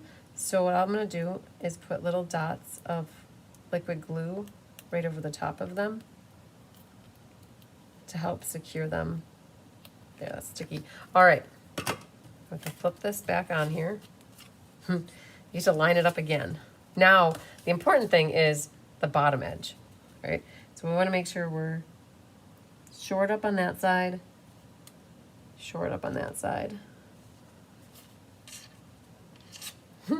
That's what happens if you forget to stamp your sentiment. It's not too late. You can always go back. Let's glue this guy in because we can. It's our mat for the inside. So while we're doing this, I want to send a note out to everybody who did my In Color Club with me. I would like to tell you that before I went to bed this morning, you also got your tutorial for the 15 cards. Yay! Jolene had that out to me this week, and I was able to get it. I think Karen proofread it, and then I proofread it, and that is in everybody's inbox. Yay to that, okay? Very nice. I think we are all buttoned up with all the tutorials, except for one. For those of you who did the Stampin' Fun in the Sun with me, we are still working on the creative presentation file. And I appreciate you guys. Nobody's asked me for it, and I appreciate that. You guys know it's coming. Jolene's catching up, and now what she's going to start working on is the Stamp Stack. But while she's doing that, we're going to see if she can get us caught up on that Stampin' Fun in the Sun creative presentation tutorial. I think there's about 4 cards or 4 projects we're going to put into that. And that's what she's going to work on. All right, I'm just going to clean these really quick. So that's exciting. So there was 15 different cards for the In Color Club. Ooh, that's a pot from last night. All right, so let's get this guy yet. The inside of this one has that little bit bigger of a flower right here. So why not use it, right? So it's this guy and this one, and then it uses the little bit bigger middle. So put you back. And I would do the detail on this one first. Again, I think that I found that that's easier than doing the second strength solid first. So let's stamp this in the corner. Like that. Now, when you look at this, I saw that petal right there. To me, looks like that petal right there.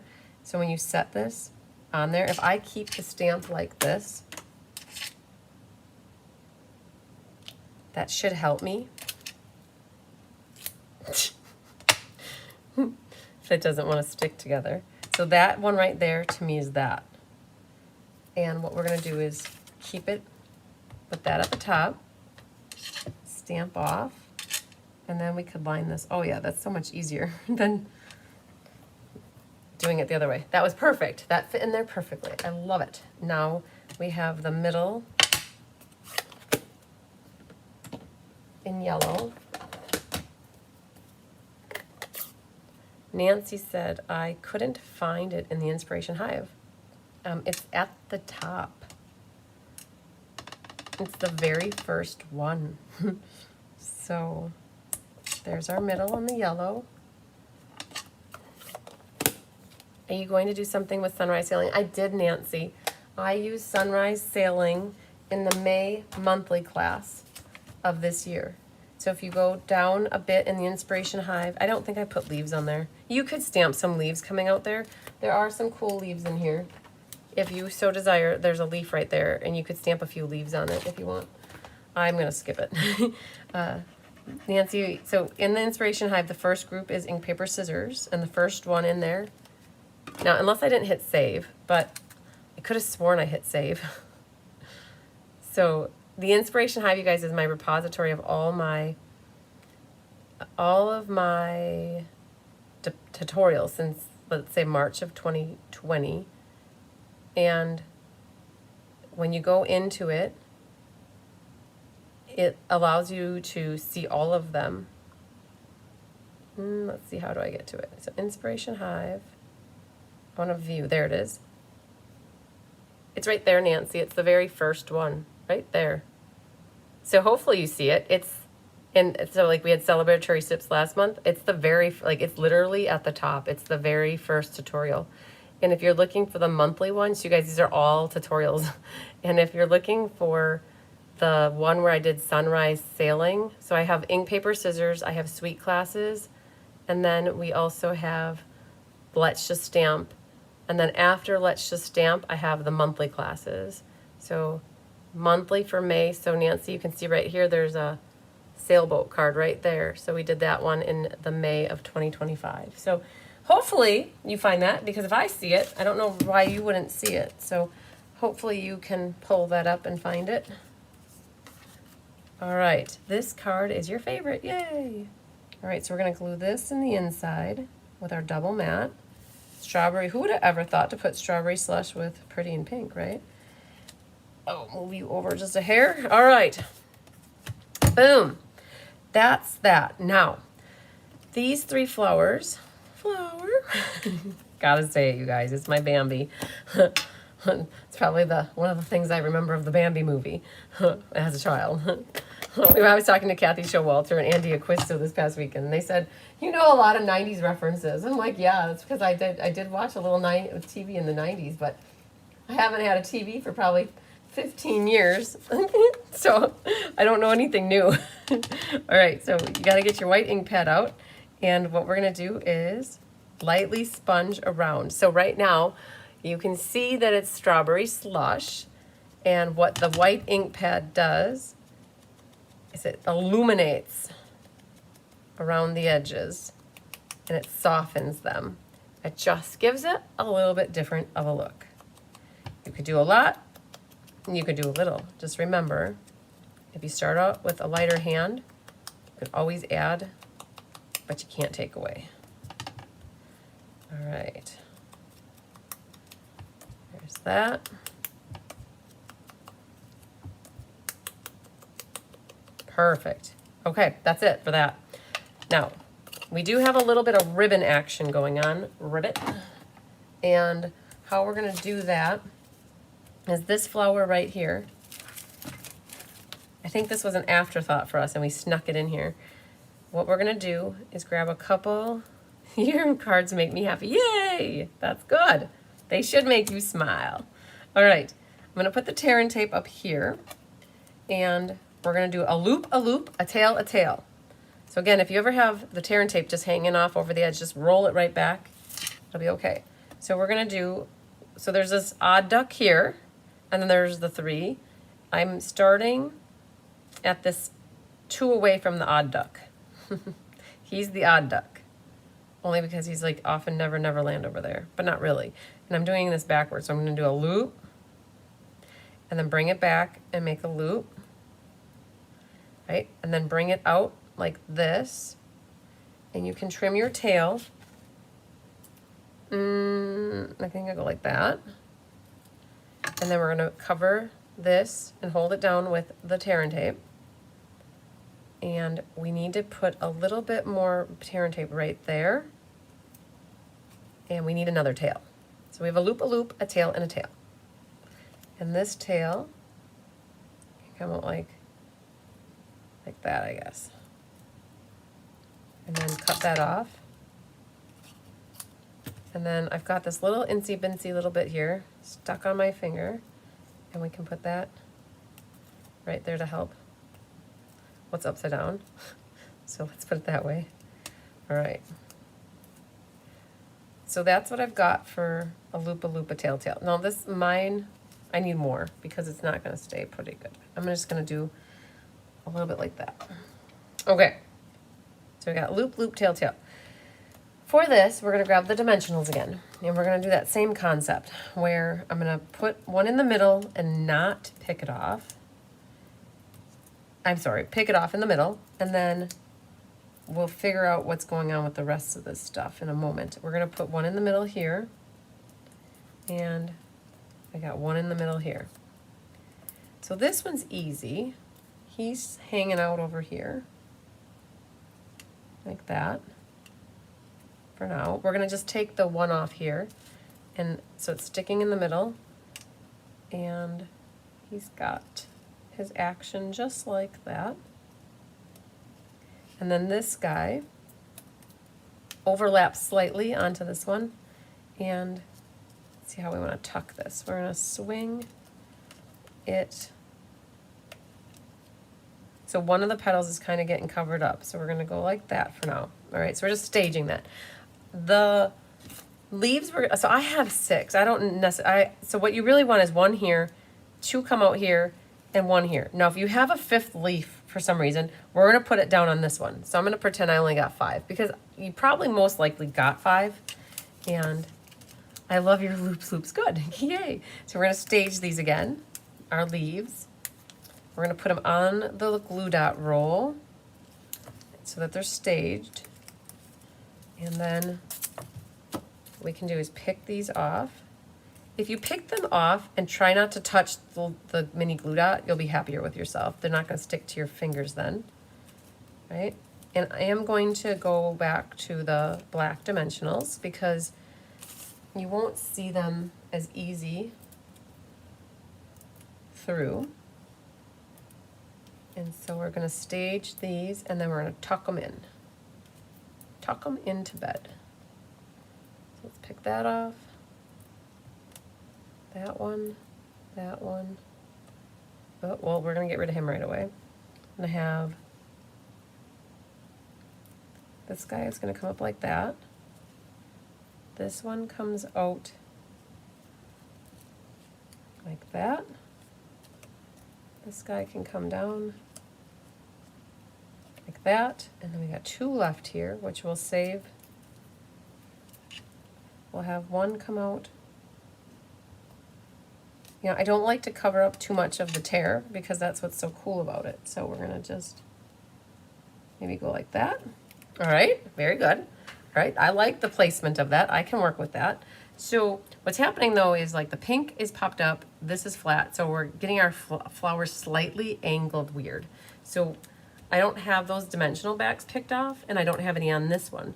So I think what I'm going to do is I'm going to help this out by putting one there, and I'm actually going to pop it up double, if I can get it off my finger. We're going to put that right there, a double stuffed Oreo right there, right? So that gives us the height we need. We're going to do the same thing right here. There's already one there. I just picked the back off. And I'm going to put one more, right? Now over here, I've got one, and we're just going to put it flat. Now this ribbon is kind of flippy floppy.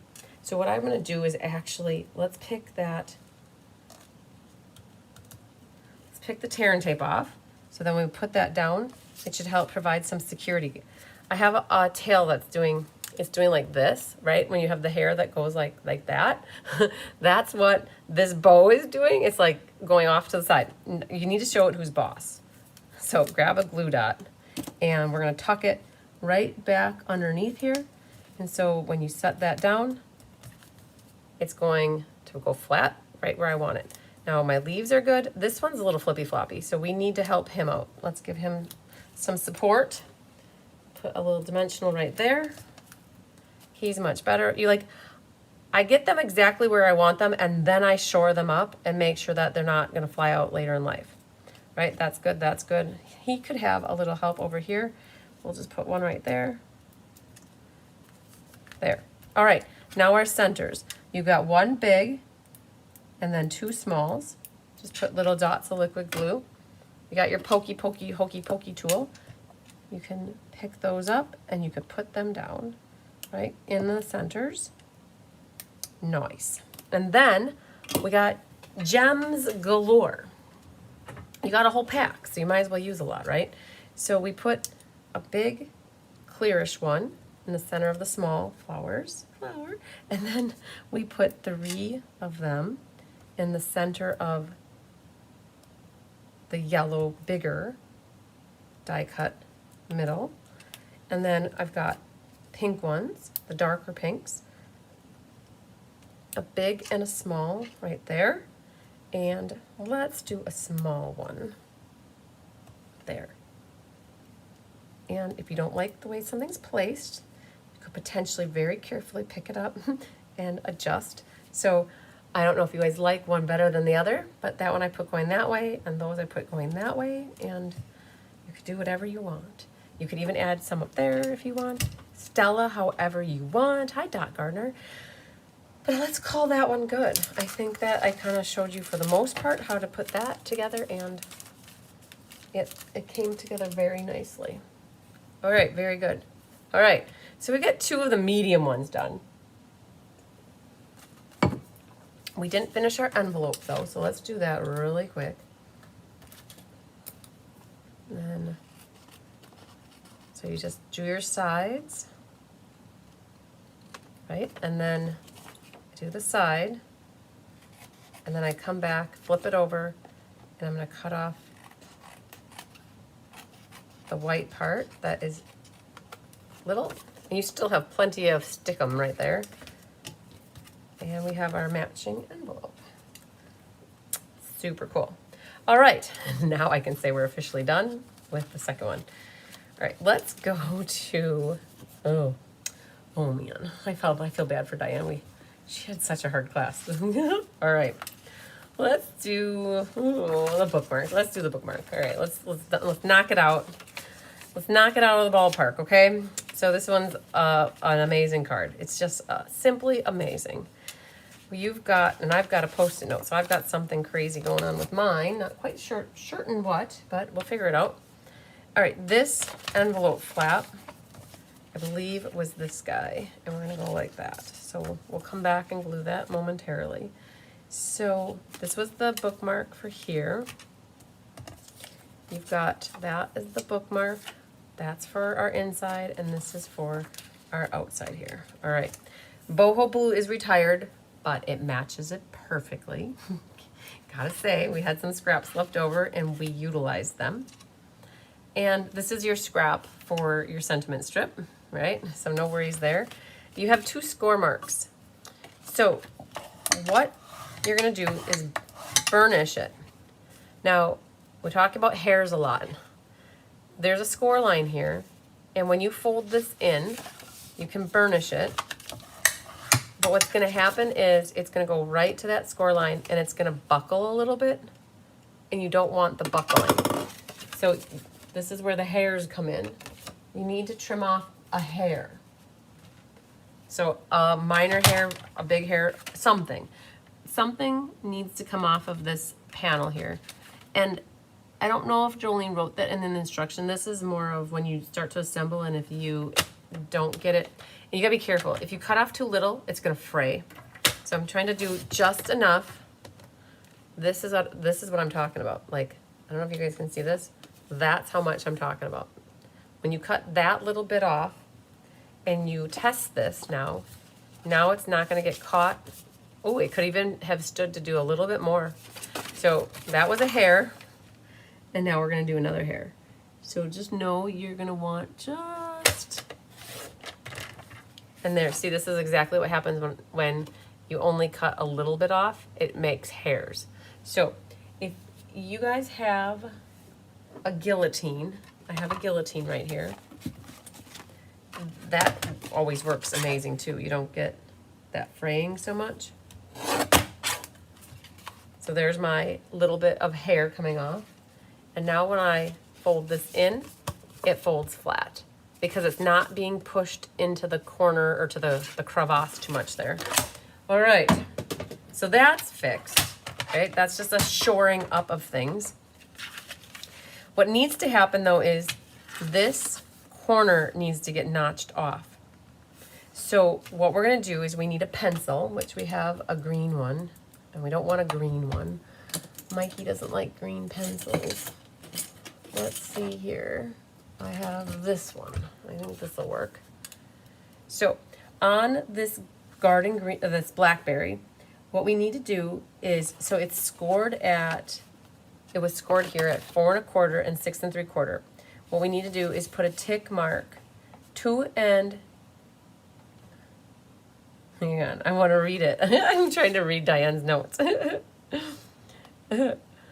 Tick mark down to cut to score line. 2 inches and 3/8. Okay, that makes sense to me. I was like, what?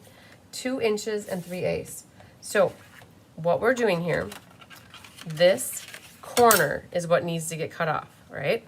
So we're gonna open this up and we're going to measure high Yvette Lopez 2 inches and then 3/8 inch. So 2 3/8 inch. You're gonna put a tick mark here. It's really hard to see on Blackberry. I totally get that. So, oh, and there's no lead. No lead. Okay, one moment, please. Let's try this guy. Lead. All right. So you're gonna put a tick mark at 2 3/8. And what we're gonna do is we're gonna clip from this to the score line. We're clipping it off, right? So grab whatever trimmers you have, and we're gonna go from the score line just to the top of that pencil line. And we're gonna take that corner off, right? Perfect. So that's what is gonna create our little pocket here. Okay, that fits that just perfectly. Oh.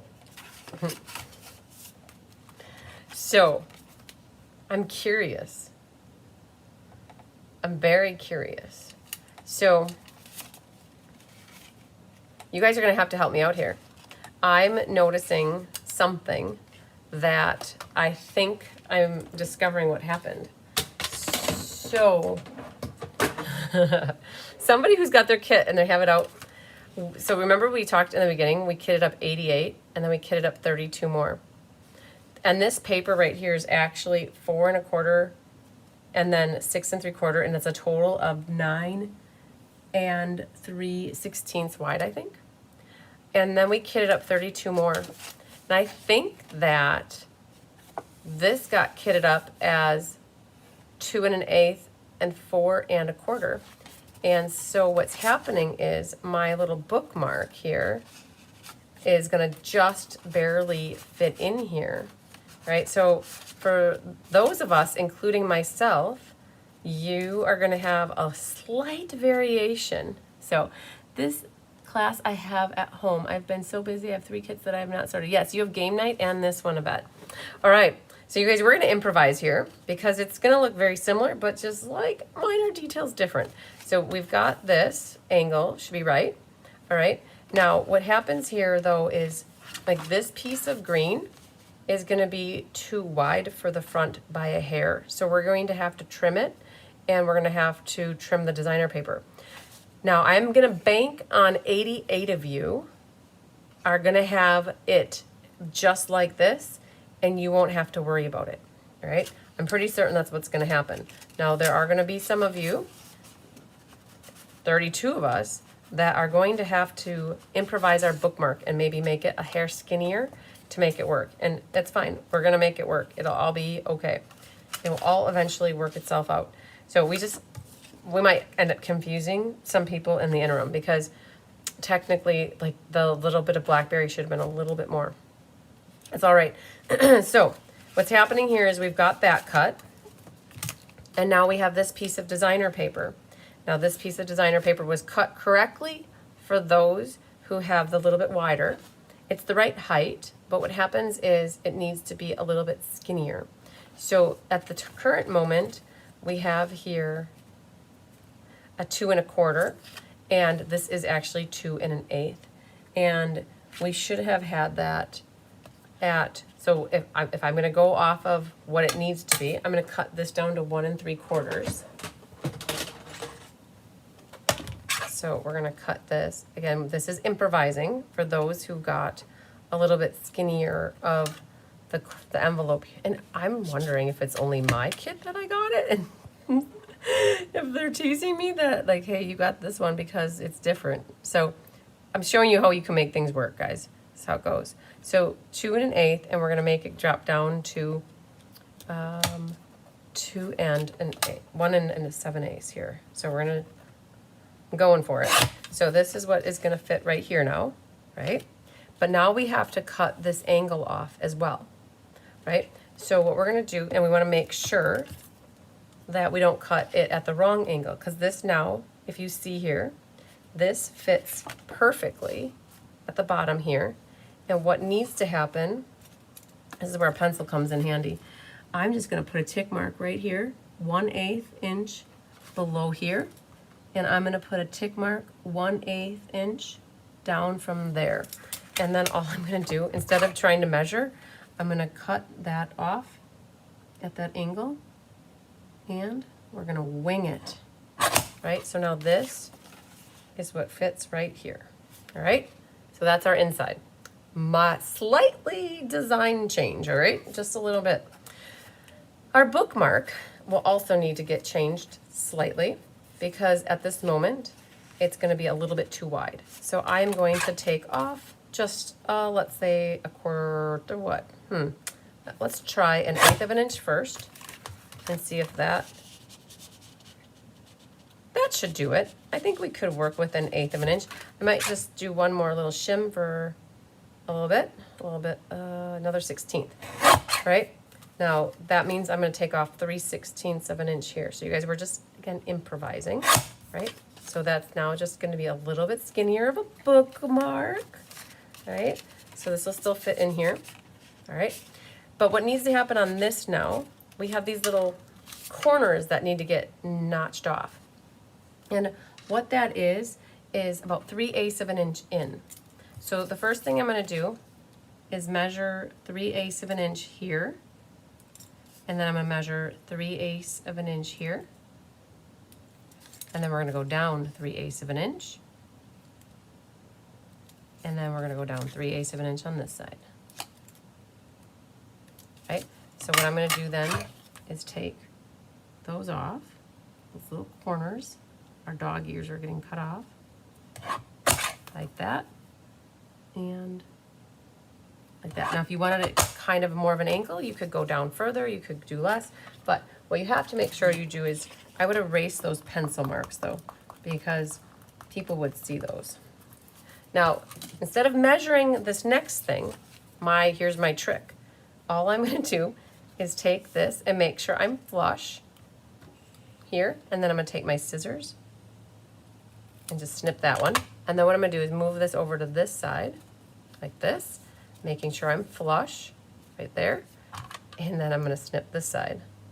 So you don't have to measure it again. Use what you just did as a template, and now that should be perfect for your bookmark. All right, so we're getting this short up. There's one other thing, is this piece right here. It's gonna actually be just a hair too wide, because the panel here, if you look at it, this is actually 2 1/8. So what we're gonna have to do is just make it a little skinnier. So at 2 1/8, you gotta bring it down to 1 7/8. So we're cutting off a little bit.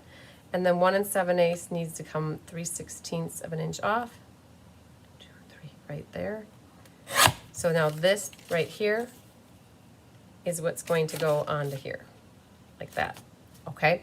So we kind of like improvised, okay? Sometimes that's what we gotta do, and it works. All right, let's do a little bit of glue happiness and get some pieces put together. Debbie said that mine is the same as yours. Yep, okay, that makes sense. So we're gonna glue these and these. So hopefully I can show you guys, it was not intentional to do it like this. I wanna say,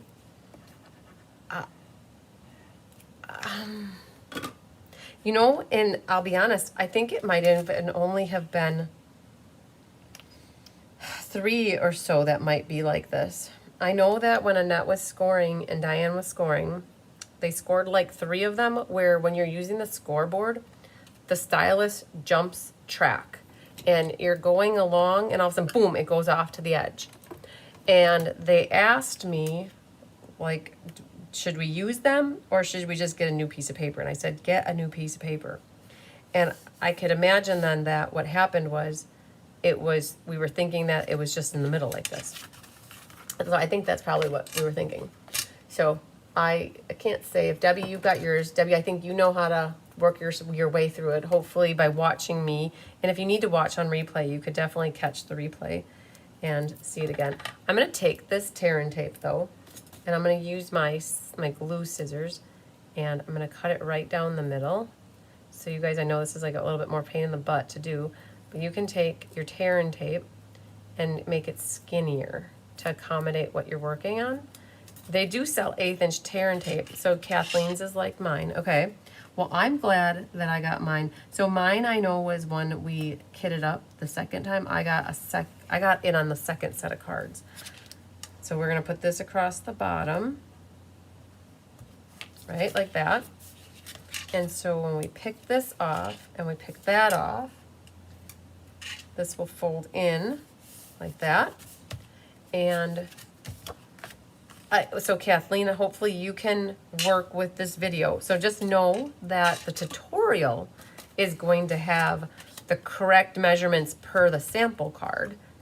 I want to say what we did is the 30, it's either 32 of them are going to be like this, or it's only potentially 3.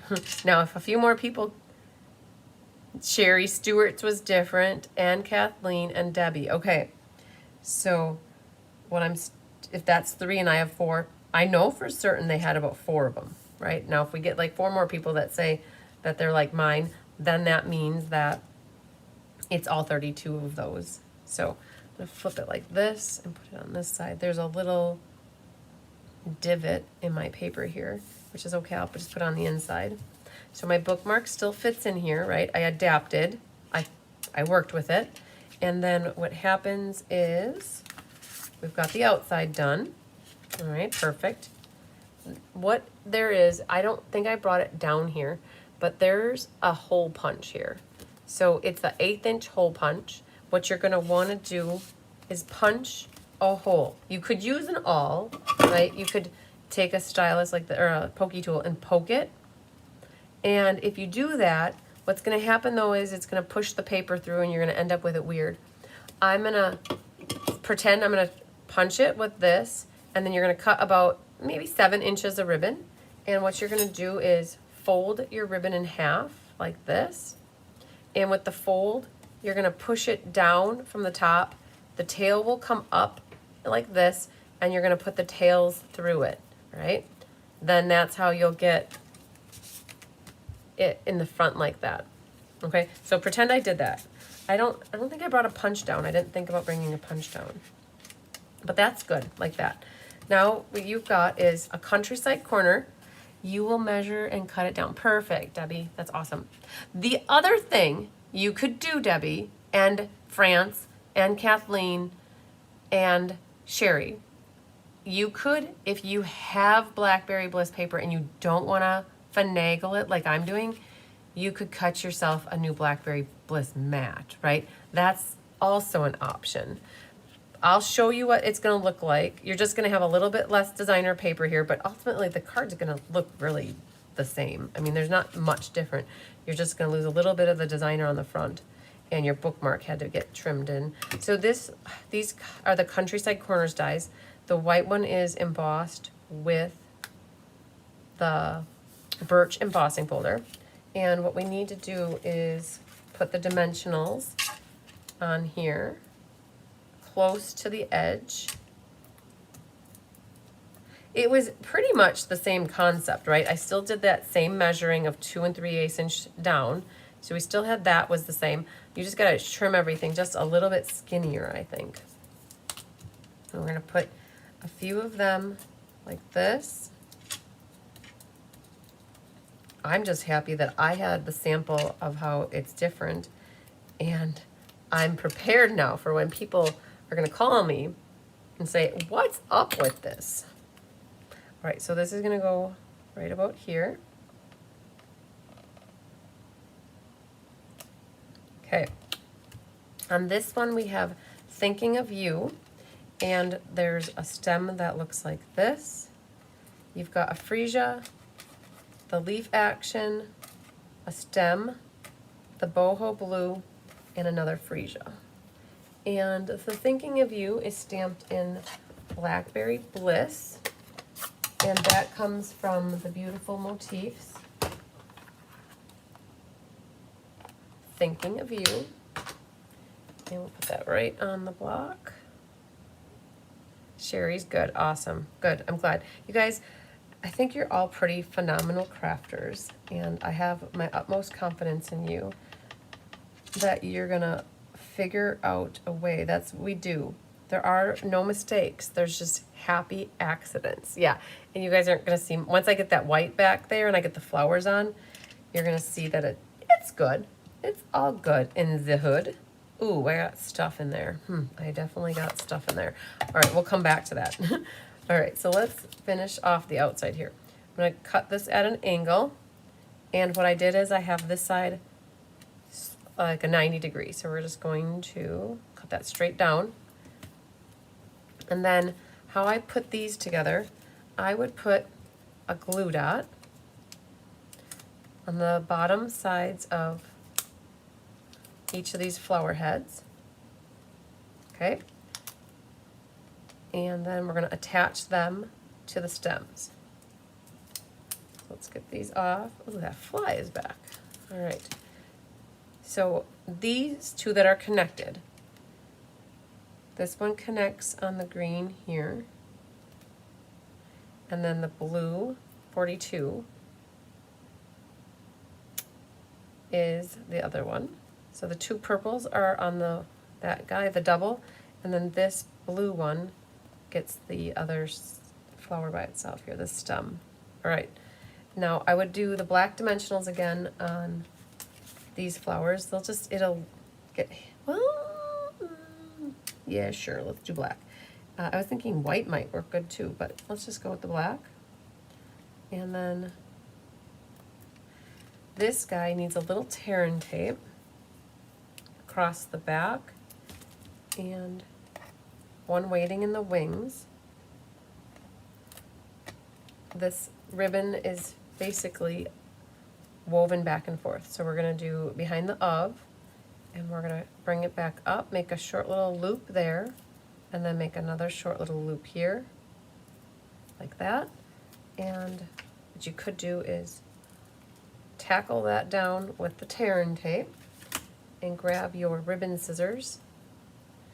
You can cut that at the angle, and then also this one at the angle.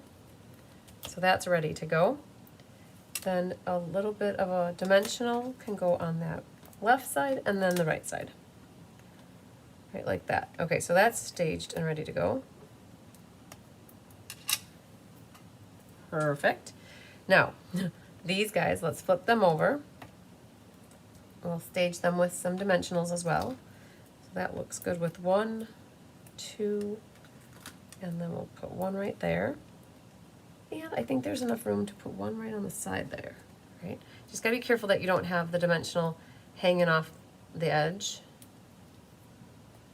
So let's stick this one down. He's off to the side here like that. I'm not gonna even worry about the stem. We're just gonna leave that be. Because when we get the label over the top, that'll help hold that down.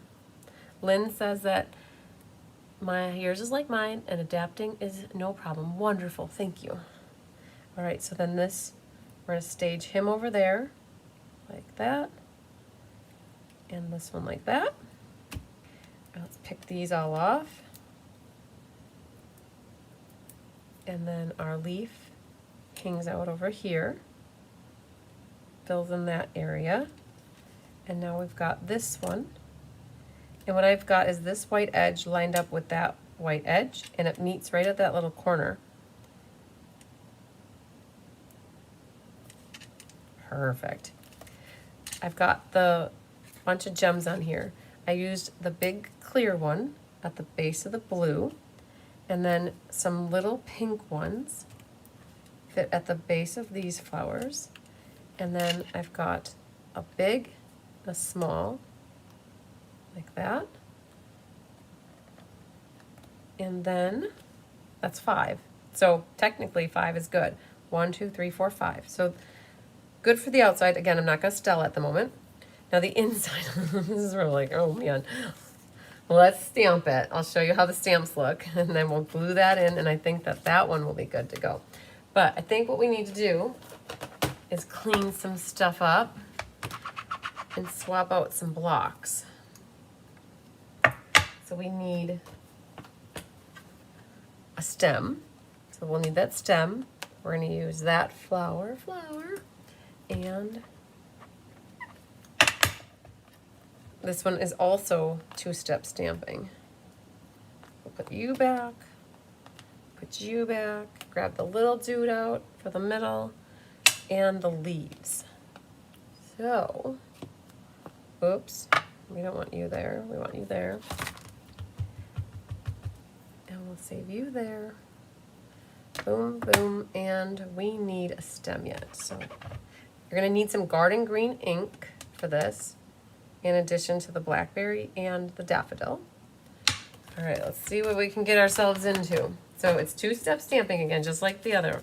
And, oh man, so we gotta kind of guess. The stem is only this long, right? And we don't want it to, we want it to be growing off the page, but we don't necessarily know left or right where to go with it. And I would do the darker, more detailed one first.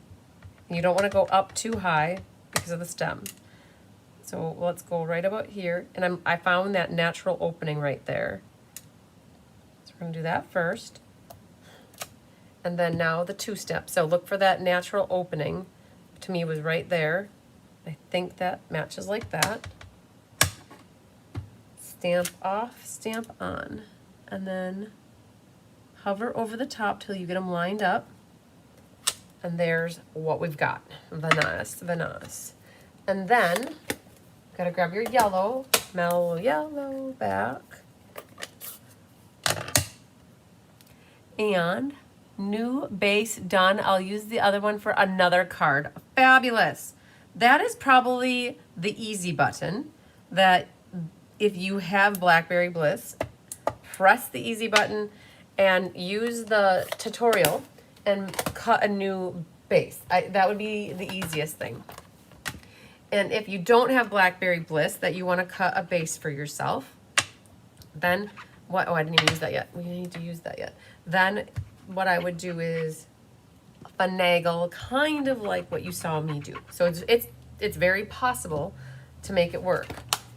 All right, it's just making you work for it a little harder, you guys. All right, so we need garden green and definitely get it in your thumb first. And then, so what I'm trying to do is get it right up through the middle here. Okay, a little crooked, that's all right. It's, oh, be careful with this. So we're gonna put a little bit of spit on the back side of that, and then he'll stick better. You can wash off your stamps too, that works. And what we're gonna do, this is just the one leaf. It does it like that. It's so pretty. You could do one leaf or 2 scoops. All right. Whew. All right, this one made us work for it. This one's gonna make us build up the appetite. All right, so we got that clean. I think we had that done, and then we got this stem. So you get a complete flower with this one. All right, let's glue. Now, did you see I did it on the left side? If you did it on the right side, you would see it peeking out. All right, so let's get this glued in. If you want to stamp a sentiment, now is the time to do it before you put the glue down.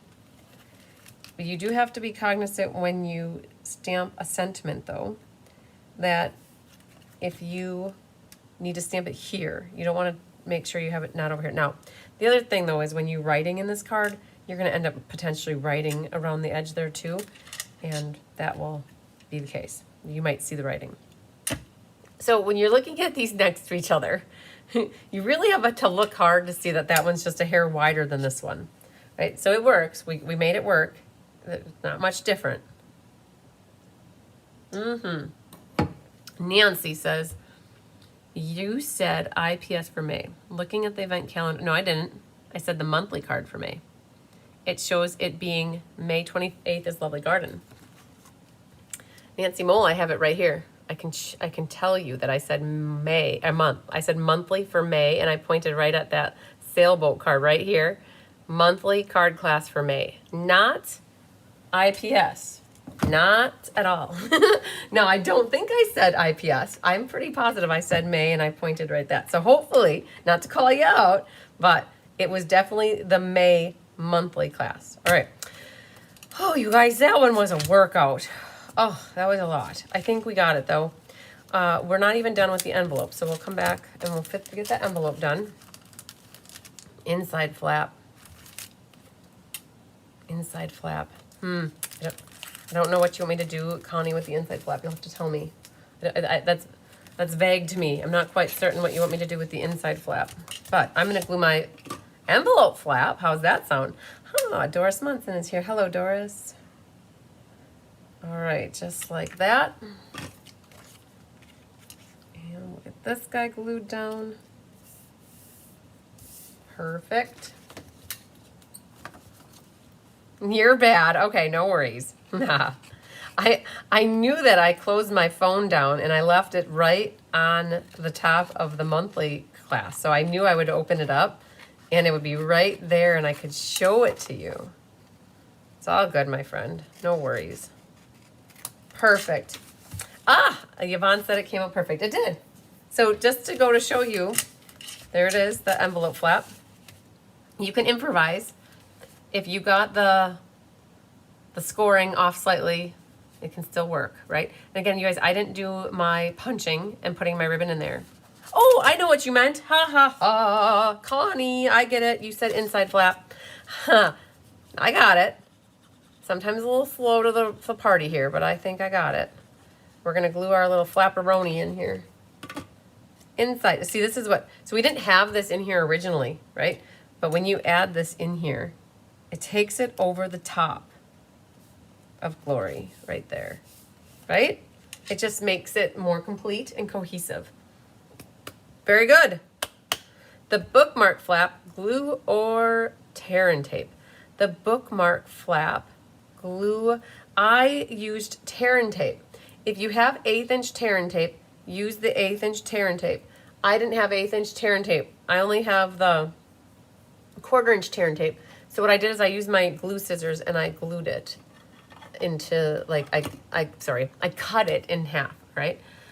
No one would even know. That is correct. Yep, you're right. All right. But, okay, for those of you who like this card, but you don't want to go through the effort of making it into a bookmark card, you could easily have left this blackberry here, did a garden green full mat, and then did a whole DSP mat back there, and that would be really pretty too, right? So you could completely improvise on this one if you needed to.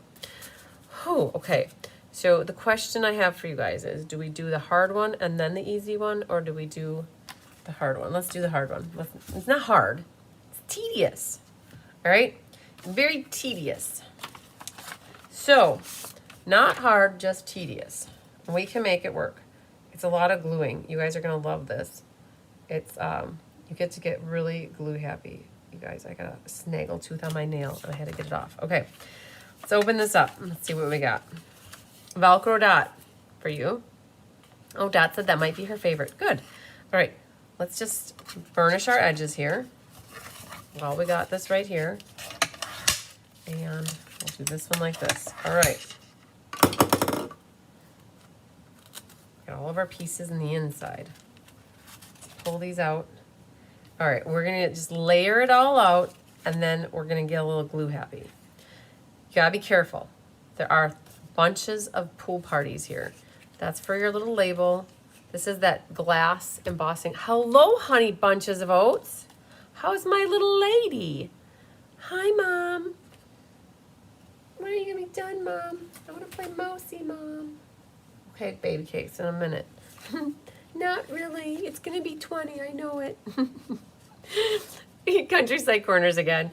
And then glass embossing folder on that one. Super cool. It's got like a tapered look. It's like intense and then it like feathers out. All right, so that's for the front. You're gonna Velcro dot that. You should have 2 of these bad boys. Bad boys, bad boys. What you gonna do? What you gonna do when they come for you? Those are for the flapperoni here and over here. So let's make this big so we can see. We got lots of stuff lined up. You have a white piece. The white piece is what actually mats onto the biggest pool party piece. So make sure you do a dry fitting and find the white for the pool party. These other 2 that should be together, they are what fit this designer paper, right? So these 2 go together. Good. And then you have a piece here for your inside mat, and you have your envelope flap. So, are you ready to get glue happy? There's no cat around. Let's flip these. Let's flip these. Oh, I don't have anything on the inside of this, so I'm just gonna get glue happy and make it happen. So we're gonna flip this, that. We're gonna do the envelope flap. All right, you ready for it? That covers the whole thing. All right, Honey's over looking out the window. I don't see a bigger Tigger ready to jump up. Boom, boom. There we go.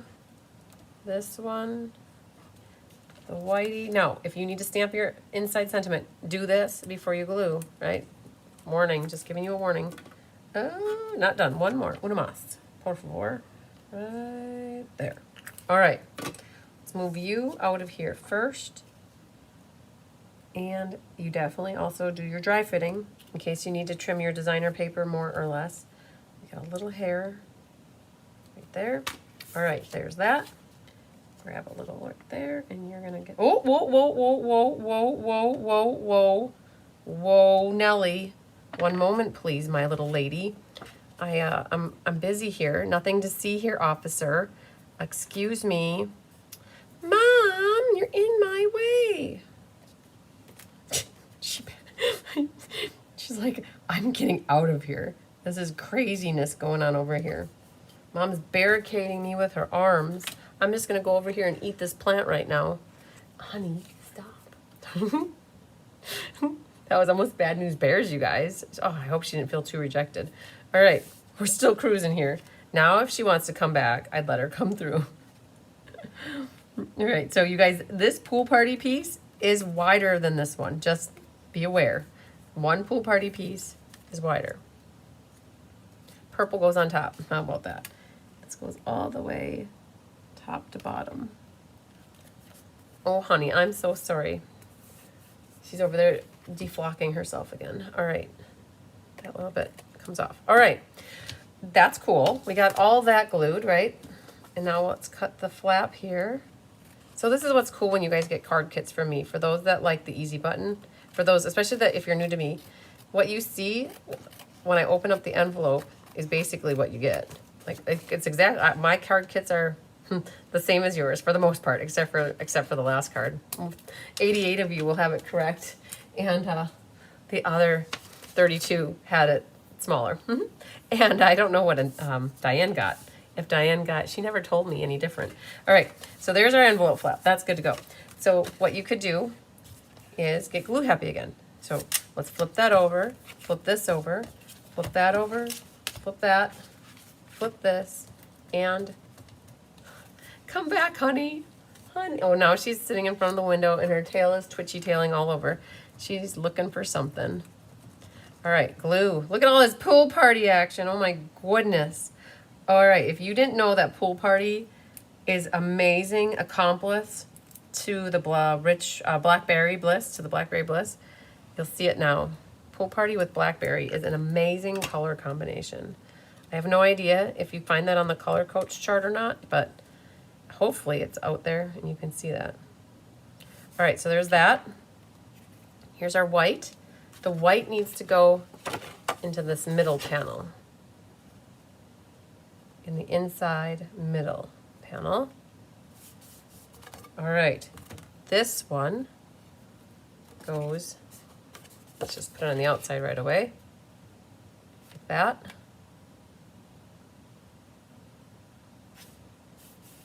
Good. This one, and I don't think there's a top or a bottom to these flowers. I mean, I feel like they're non-directional. That goes here. This one goes up here.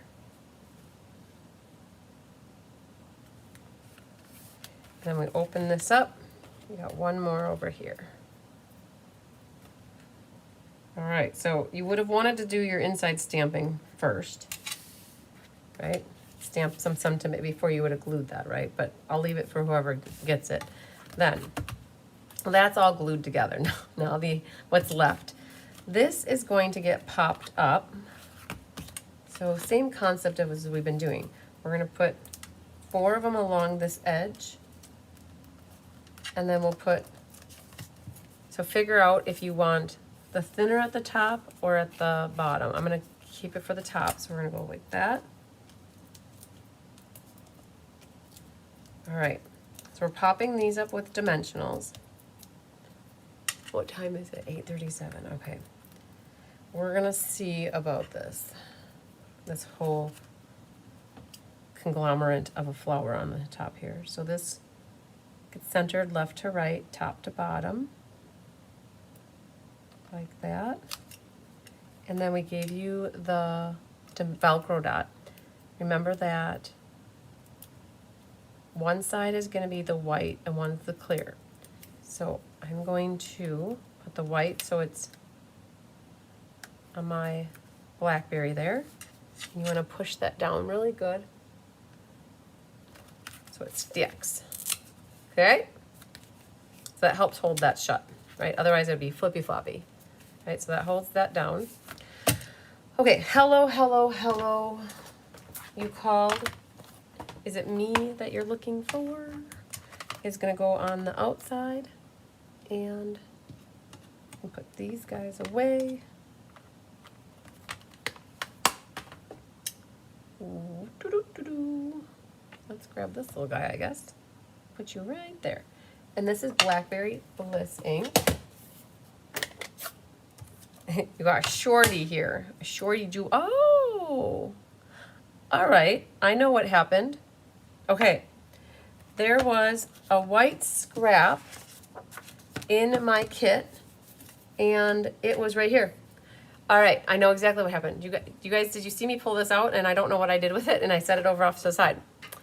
When we cut this, I had Karen cut this, it's a little too short. This piece right here, it could work if you have a really little word, but for me, it was just a little too short. So after that, they were all kitted and we realized that we didn't want this to be too short for you. So we threw in a half of an inch, like this long strip like this. We threw it into whatever card kit I pulled it out of. I can't remember if it was the last one or the one before it. So it's for this card, and it's for you to have like just a little bit longer of a white piece, right? So I'm gonna cut this like that, and then I'm gonna cut it more like that, right? So it is just a little bit longer than that one. And you still have a little bit left. I think we put a whole, this was just a scrap. It was like a 5.5 or a 5 1/4 by 1/2 inch. It was just so that you didn't have to use this little guy. Now, if you have a really short sentiment and that works, go for it. But what's gonna happen here is I'm gonna pop up on the whole thing, I guess. Let's just do like that.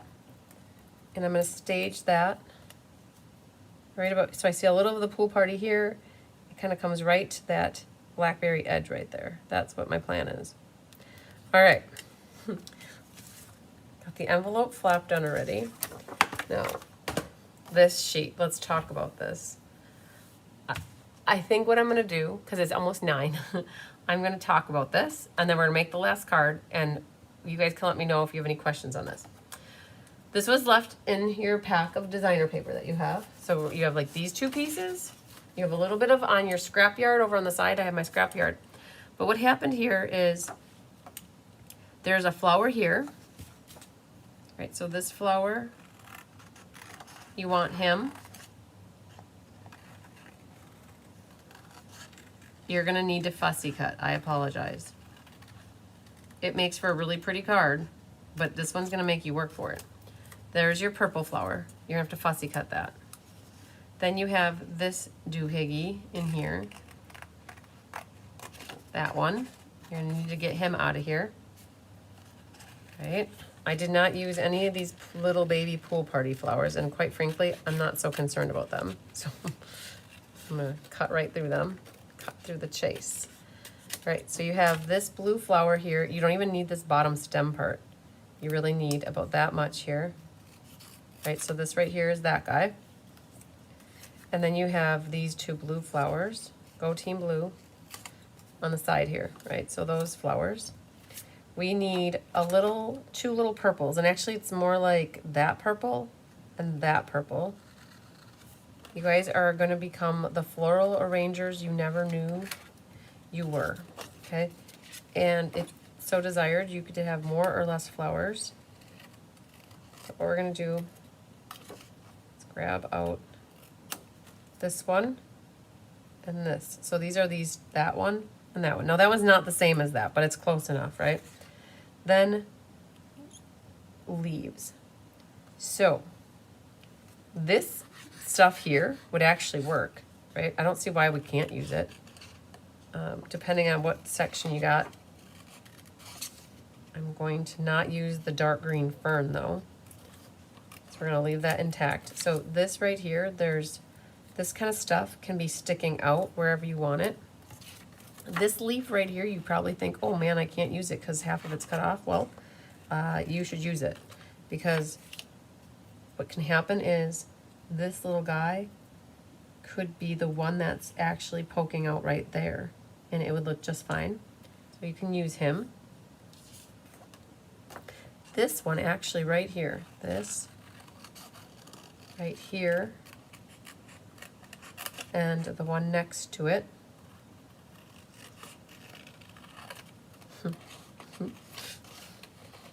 I apologize. I'm sorry, not sorry, I guess. It makes for a very pretty card, but you guys really are gonna have to do a little bit of fussy cutting. And you can swear at me under your breath if you need to, when you're like, oh, what'd she do here? Like that guy's gonna go there. This one, he can be part of him. You could cut him down the middle and put like 2 of the leaves coming out there. You could put 2 of the leaves coming out there. And then this little guy here, depending on what section of the paper you have, that was just a tip here that we used. And Let's see. Oh, this leaf right here is perfect. Let's use him.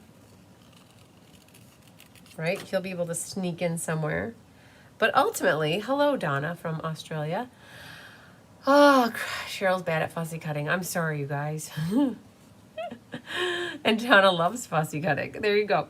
So these are great. You probably think of this designer paper and you thought, well, what do you do with it? You can use it for fussy cutting. You could find a way to incorporate these in, but ultimately I believe this is what you need.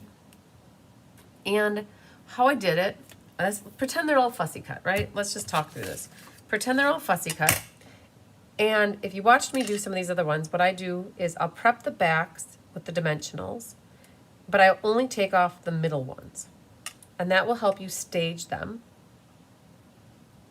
Then what you're going to do is prep your leaves and tuck them in. Like tuck that one in, tuck that in, tuck that. You know, plant your flowers where you want them on the card and then tuck your leaves in. And then you're like, well, what about the ribbon? How do you do the ribbon? Okay, the ribbon, we forgot to do the ribbon on this card until the very end. And we're like, oh no, we forgot to put ribbon on this card. So what we did is we cut little pieces of ribbon and we put glue dots on them. And then we gently, look, like we didn't even glue these down yet. Actually, it's like we tucked them in there and tuck them in and then secure them. Kind of like what you saw me do on the last card. I tucked everything in and then whatever's loosey-goosey, make it so it's not loosey-goosey. Make it so it's flat. And you're going to ultimately add as much or as little ribbon as you want. And just, you're putting this together on the front of your card. So you'll do, what I would do is stage this guy first, right? And you don't even see this one. So what's sad about him is you don't want him to get lost or stolen. So what you're going to do is put him there, and then you're going to put this guy right in front of it. Like move him up so that you utilize him. So you're going to stage these guys where you need them. And then I would cut this out, right? Stage this one where you want to see it. And then this little guy could get staged next, like underneath here. And then this one could get staged next. And then stage this one. Get your flowers so they look like you guys have the picture of the card that you can look at of mine. Stage your flowers and then tuck your leaves in. And then honestly, insert ribbon where needed. So like on this one, it was a ribbon that was folded in half. I put it like this. And I cut my tails. And then I put a glue dot in the middle, a glue dot there. And then I lifted this up and I tucked it in. And then I kind of secured everything. And oh my goodness, gems everywhere, right? And cat fur too. So there's the light pink, and a light pink. And then I've got 1, 2, 3, 4, 5, 6, 7, 8, 9. 9 of the gems in the centers of these flowers. They're just all over. Does that sound okay? Can you guys handle that? I think what I'm going to do is set mine off to the side. At some future day and time, I will put it together. And we're going to put the last card together. So this piece here is for you to grab whatever flowers and leaves you want out to put on the front of this card. Okay, I think that's good. I hope you guys are okay with that. I hope you don't mind. I think we're alone now. There doesn't seem to be anyone around except for Honey, who's staring at me like, Mom. All right, got it, you guys? Can you live with that? I hope so. So last one is our bonus card. We weren't gonna make a fifth card, and I had to twist Diane's arm behind her back and beg her because she already knew that it was gonna be a hot, chaotic mess in person, which it was. And this one though is your easy card. So we got our espresso base. Now, did you guys see this? I put a template together for Tammy and her mom Sandy. I put all the greenery things on here and we taped them so good. And what happens is you don't even know. You don't even know. I can make your hands clap. Watch this. You don't even know that it's going to be underneath there because it gets covered up. Boom. And then we've got some nested essential dyes. And then you have double mats for the inside, right? Do a dry fit. Now, what did I do on the inside? Maybe nothing. No, green paper. All right. We'll go to our scrapyard and we'll look for some green paper. All right, so let's do that. And we do need to do a little bit of gluing strategically. We don't want to be gluing the backs of the designer paper because it might go through the holes. So we're going to glue the top of our mat like this. Don't go too close to the edge, all right? Little dot dots, not a lots. And we're going to put this one down first, and that should nestle in between the top and the bottom and the side. Right? So far so good. And then this one goes top to bottom. So it's a little bit different than your Stampin' Fun in the Sun card. The Stampin' Fun in the Sun card, we cut it at 5 1/16 tall by 4 13/16, scored it at 1 inch, and folded it back because that was the reverse. This was the front and the back, okay? So then what you're gonna do is flip this over and tear and tape it up.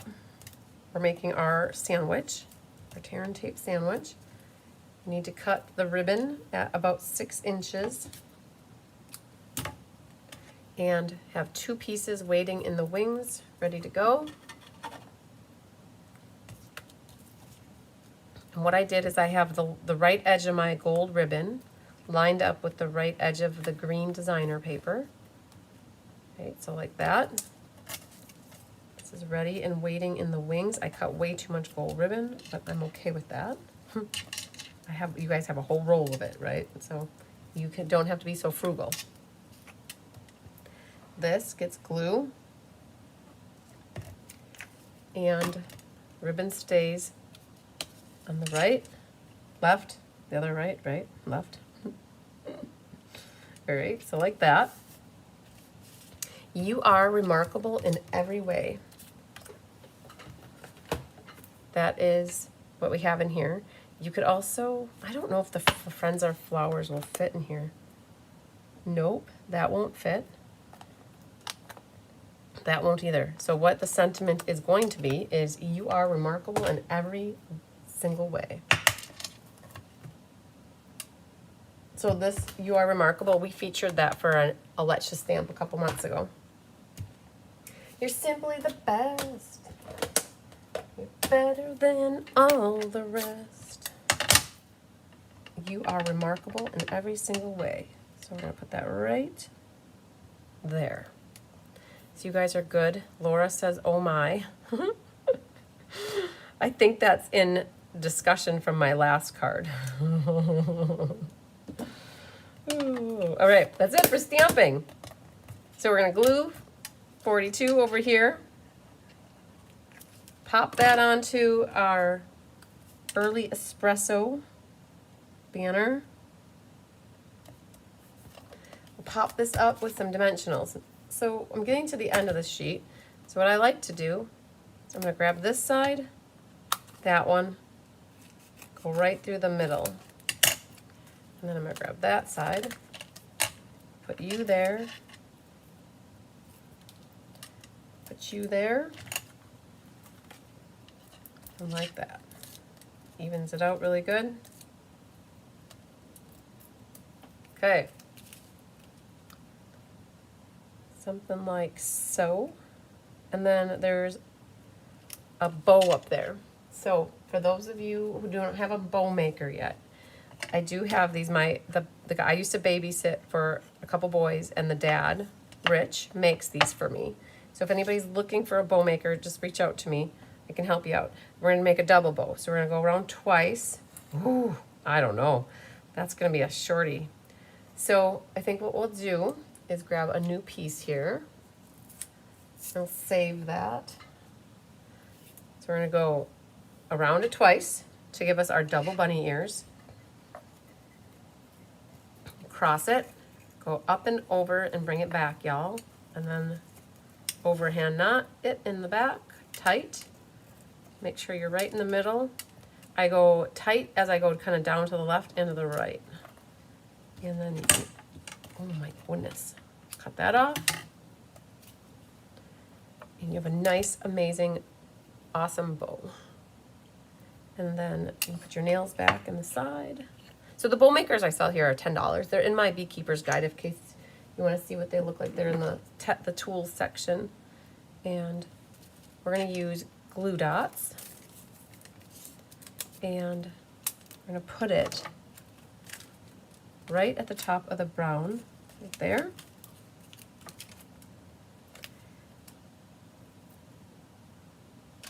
Like that.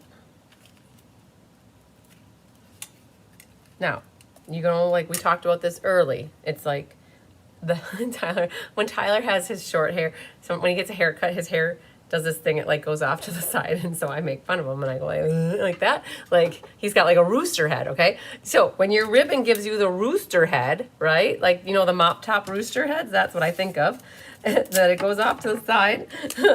I think of Tyler and his hair sometimes. We don't want our bows to do that, so I'm gonna put a glue dot right there, and that's gonna help to hold that down, you guys, all right? So think of the mop top rooster and show it who's boss. So we're gonna trim a tail and another tail. So we got a nice bowsy at the top, see? Like that. And for this, we can use some of our clear gems. Where do I wanna put them? Things that make you go, right there. We'll do that one. Right there, and how about right there? That's good to me. So as fast as that one went, the other one takes up for it, right? So this was your bonus easy card, right? So if you guys want me to go back to the other card, we can. Otherwise, I'll put that together a little later. Not tonight anymore. Another day and time. You like the bow, yay. So sometimes the bunny ear comes out and we can get it back together like that, and then we make them the same. But yeah, so you can still read the sentiment, which is awesome. And we've got the gems on already. I did not Stella anything, you guys. We kind of like took the back seat. Stella took a vacation day today, and she did not come out. She's still on vacation, so we'll come back to her. Use the glue dot on his hair. Ha ha ha ha ha. Yeah, Kathy Showalter. That's funny. Oh, yes. Oh, that's funny. So, Kathy, I did talk to Jolene about what we talked about on Saturday, and I'm gonna send you guys both an email, and we're gonna start experimenting with our plan. All right, you guys. I forgot. Hang on, we're not done. I got so rushed here. I didn't get rushed. I got sidetracked. That's what happened. So. Let's go to our scrapyard. Remember we talked about the scrapyard? I want to peruse my scrapyard. See if I have a piece that will go on the inside of that. Oh, that's the greenie. All right, no. What's in my scrapyard? Ooh, that could be in my scrapyard. Okay, look at that. We'll use that. So this was what I had left from those sheets that we cut up. Not much, right? So out of your whole goodie bag, we had 3 full sheets here. These are in the scrapyard. And then you had a little bit of flowers left, right? So we did use a lot of that. I'm going to use this for my scrapyard here, though. And I'm going to cut a 3/4 inch piece. And we'll put that in the bottom, right? We weren't done yet. I forgot about the inside. Oops. So let's put that here. Let's put this whole thing down like this. Whoever wins this card is going to put whatever they want on the inside. So yeah, so Kathy, I'm gonna send you an email at the same time I send Jolene an email. So I'll copy it both. And we kind of formulated a plan last night on how you could start helping. And so stay tuned. We're hoping that it will help. All right, so there's that. And then we'll glue this guy in. All the cards are magnificent. Thank you so much for designing them. You're very welcome, France. Oh man, this class was, I'll tell you, I think this was one of my favorite classes I've designed this entire year. So I can understand why 120 people signed up for this class. Definitely makes sense. All right, so you guys, if you don't like the yellow, go into your designer, or go into your designer paper and grab out the green paper that goes with it, right? But there's that. All right, so we've got that one pretty much buttoned up. What I need to do is cut my envelope down yet. So these guys, I need to get that little dude down there. And one last thing here. Let's get our envelope trimmed up like that. And a little this way. Well, I'm so happy that I spent as much time as I did finagling the technology to get it to work tonight, you guys. I was actually contemplating doing this class not live and then having it be a recording that I uploaded and that you guys would be able to catch on a replay. I'm so happy that we did it live. It was better. All right, here we go. There's that one. And then our makeshift, oh, I lost some gems. Look at that. They go on this card right here. My last card, I put them next to it and they caught them. All right, so there's the Pinkalicious card, right? And then I've got another pink and greeny card. But you did all the envelopes too. I sure did. Oh man. All right, and this one is my first card that I already, my sample card that was done already, right? So I'm not gonna bring in the other card that's not done. But I think if I had to pick my favorite card, it is definitely the gourmet card, you guys. The envelope that you had that was super thick, it was this one. It was just a lot going on. I would be completely ecstatic and over the moon if I got like a card like this in the mail. So when you get your card made, if you're having a hard time giving it away to somebody, right, making somebody else's day with it, don't hesitate to make another one, right? You have all of these flowers left, right? You've got enough flowers left that you could do the front of another card, right? So it would be pulling in some more designer paper that matches, or completely switch it up and do a different color pattern if you want. So I like this one. Cheryl likes them all. Yay, good. That's good, very good. Oh, take a deep breath and drink a glass of water here. My goodness, you guys, that's a lot of talking for the last 3 hours. Laura Sullivan called it when she said at the beginning, I need to get some oxygen.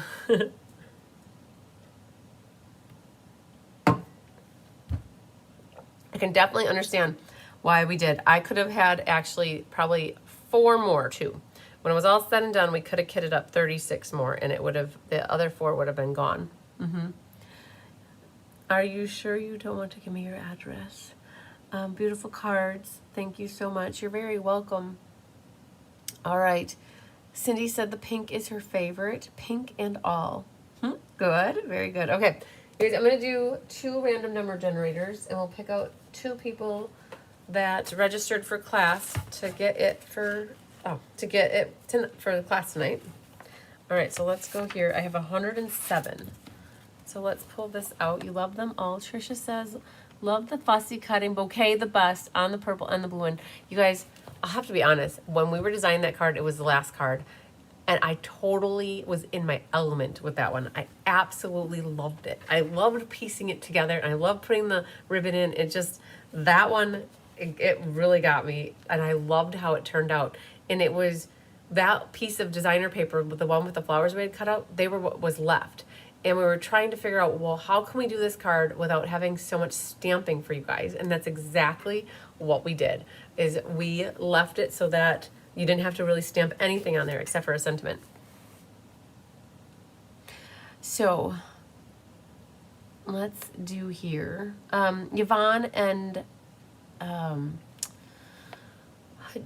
Nancy, if you guys are trying to exchange address, maybe what you could do is just email somebody, maybe give your email address, and then one of you could email the other one, and then you could potentially share your address that way, so that maybe you're not sharing out your address. I don't know. I guess if you don't care about sharing your address, just put it right there, and if you just want to email it to each other, you could too. We're gonna do 107, right? 107 scoops. So I'm gonna hit generate. Number 27. Gotta find the pencil that works. Oh, you guys, we got a kitten. We got a hunky noodle boy here. All right, so number 27 is ink, paper, scissors. Sherry Everett from Oregon, yay. I'll hit generate. No, went really, really low, low, low. Susie Fentleer is number 11. I'll do another one for good measure. Oh, 13, that's interesting. All right. Becky Harding. And technically Becky did in person, but so she actually was able to come in person, so that's good. All right, so we've got some winner chicken dinners. Yay! Congratulations to our winners. All right, you guys, I think we did it.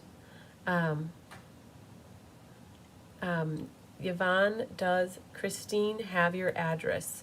She doesn't. So what could happen, Nancy and Yvonne? Yvonne, if you want to send me an email right here, if you want to send me an email to Christine@carsbycrispy.com, if you're okay with it, I will forward that email, and I think you're okay with it. I'll forward your email to Nancy Mole, and I have Nancy's email address.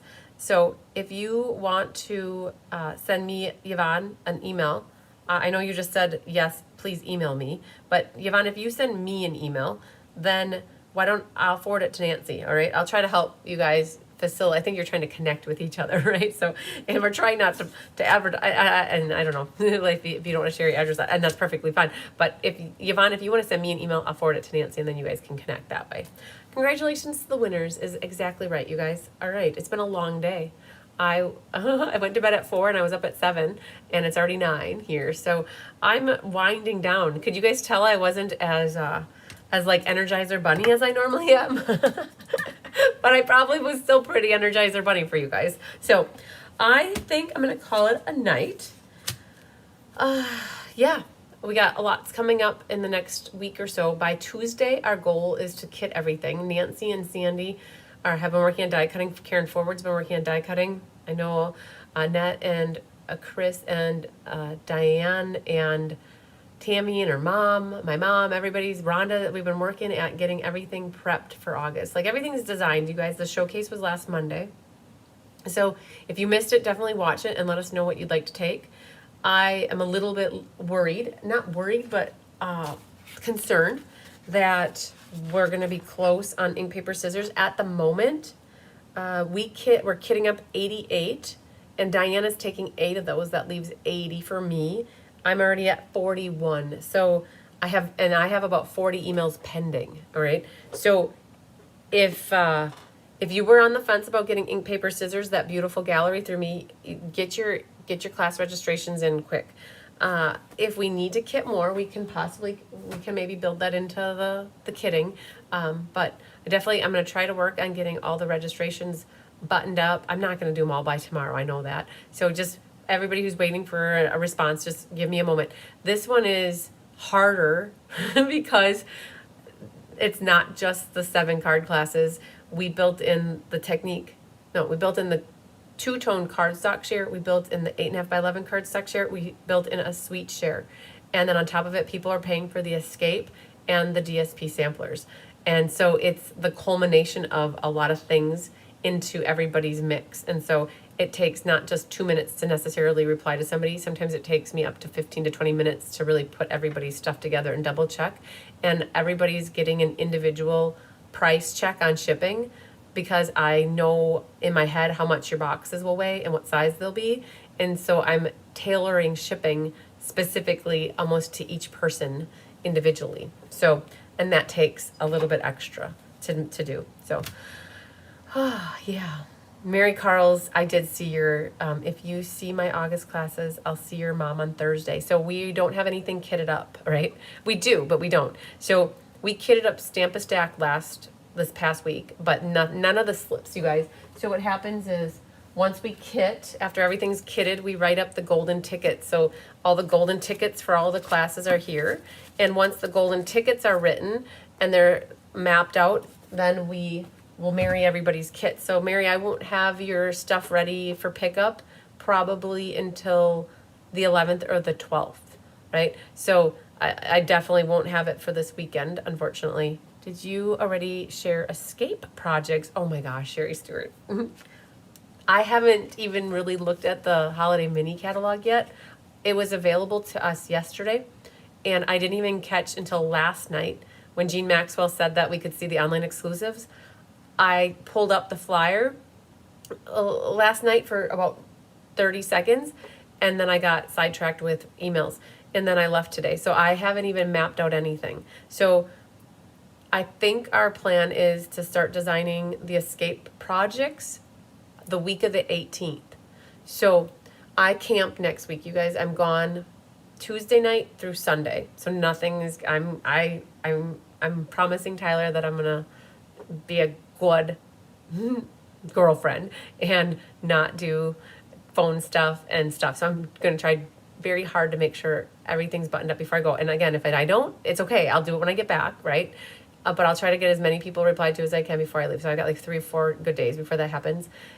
I come back, and then our goal is design all of September. Between the 11th and the 16th is designing September. And the week of the 18th, we're going to try to design all of the escape projects. And then we're planning to kit the week of the 25th, right? So we've got an aggressive August coming up. And then and then I got a sneak designing in the holiday catalog Palooza after that, right? So, yep, it's all going to get done. So, no, it's okay. It's a good question. But ultimately, our goal is we're going to be kitting up 4 classes. Our goal is to kit up 4 classes on Tuesday. So between 9 o'clock and 5 o'clock, and then I leave around 6. So I need to be packed before Tuesday. So, yep, I'm looking at the calendar, and then we'll get back on the 10th, and then we're planning to marry up everybody's kits on the 11th, and we're planning to ship on the 12th, okay? So I know Mary, my mom's going to be here on the 12th, and I can anticipate her taking your kits home with her on the 12th, and anybody who's getting porch pickup, I can anticipate they'll be on the counter in the mudroom for you by the 13th in the morning. And anybody who's getting their stuff mailed, everything's going to get mailed between the 12th and the 13th. And that's the week that we're trying to design everything for September too. So you guys will pray for me. Do I need help with the escape? That is always a yes, Mary. I don't know exactly in what capacity yet. So I know for the Stampin' Find the Sun, you helped us lay out all the paper, which was perfect.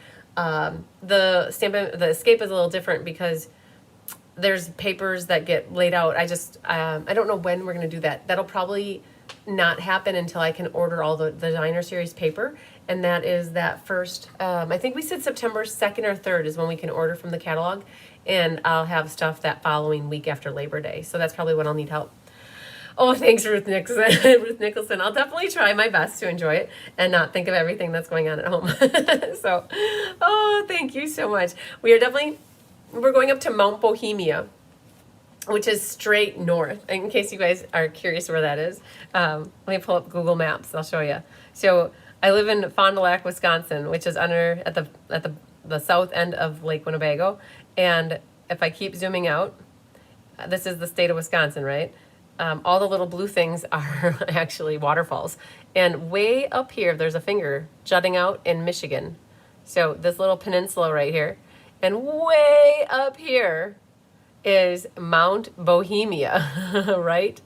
Up here, Mount Bohemia Ski Resort. And it's open during the summertime. And they have cabins up there. So it's about a 5-hour trip north. And so we're going to be taking the canoe, and we're hoping to canoe this lake right here and canoe out into this bay right here and check that out. And there's an adventure mine up there that Tyler wants to go visit. And there's a fire tower halfway up that he wants to go check out. But it's this peninsula way up there. And it's in Michigan, so it's going to be in Eastern time zone. And I honestly don't know what cell phone reception is going to be like. But we drive from basically here, it's literally straight north. So that's where we're going to be heading to. So fun times. I've never been there, so it'll be nice. I have a good vacation. Thank you, Susan Bellamy. I'm available to proofread. Okay, sounds good, Nancy Molt. That's good to know.